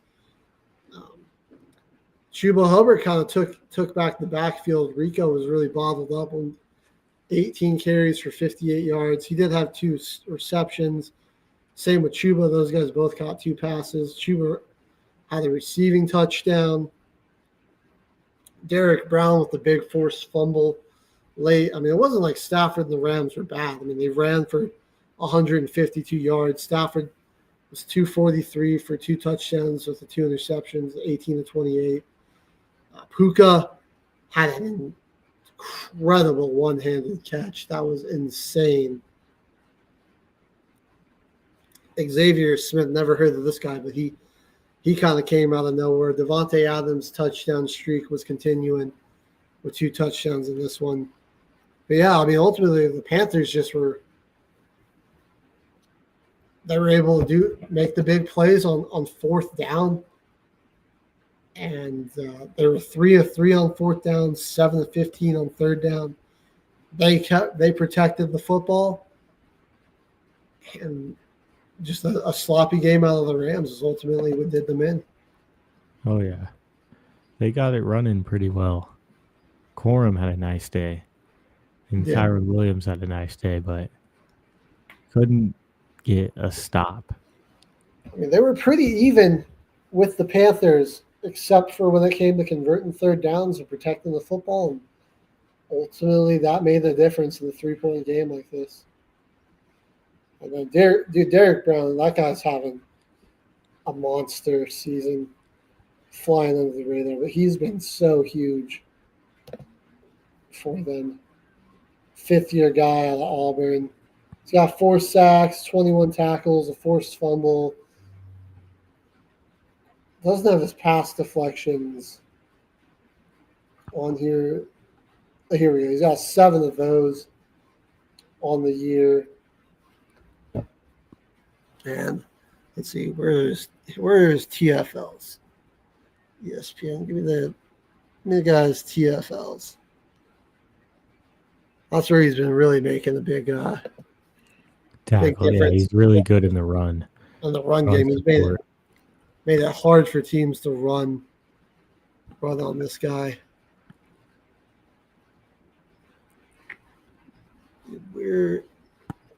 All right. I don't know where I can't seem to find the number, but it's good. It's a good amount. Yeah, Mike Jackson was fantastic in this one. I think he had he had one of those interceptions. It was the pick six. Yeah, the pick 6. Nick Scott. I mean, the Panthers got a pretty legit defense, dude. J.C. Horn was quiet in this one, but that just kind of means that he didn't see a ton of action. Yeah, dude. Carolina is just such a confusing team because they'll go out and beat teams like the Packers, the Rams, the Cowboys, and then they'll lose to the Saints or the Cardinals. They'll struggle to beat the Jets. Yeah, really bipolar. But then blow out the Falcons. All over the place. I think the whole time they've been playing pretty good football, though, even in the games that they've lost. I mean, especially on the defensive side of the ball, they gotten blown out a couple times by the Patriots, New England, and Buffalo. Besides that, the defense, they do a good job of getting after the pass rush, and they've got some playmakers back there in that secondary. All right, on to, really, this wasn't even. Oh, dang, it's noon. Oh, crap, it is noon. Oh, crap, I didn't even realize. All right, dude. We actually got to sign off. That'll do it for the Football Frenzy and our show. Our shows this week. We're not going to have our normal Wednesday show tomorrow. Going to be up at Valor Points, handing out those Christmas baskets. That'll be pretty fun. Then we'll be back next week for another episode of the Football Frenzy, the recap conference championship weekend, and look ahead to what will now be a set college football playoff bracket. Plus, the NFL playoff race will be heating up. We'll be there to break it all down. So we'll see you guys next week here on Till the Final Whistle. Ladies and gentlemen, thank you for tuning in to Military Broadcast Radio. As we wrap up today's show, we want to remind you that the podcast of today's episode will be available right after we go off the air. So if you missed any part of the show or want to listen again, be sure to check it out. And remember, we're here to support and honor our veterans. Your stories and experiences matter, and we are committed to giving you a platform to share them. That's right. We're here to give our veterans a voice. So don't forget to catch the podcast and stay connected with us. Giving our veterans a voice.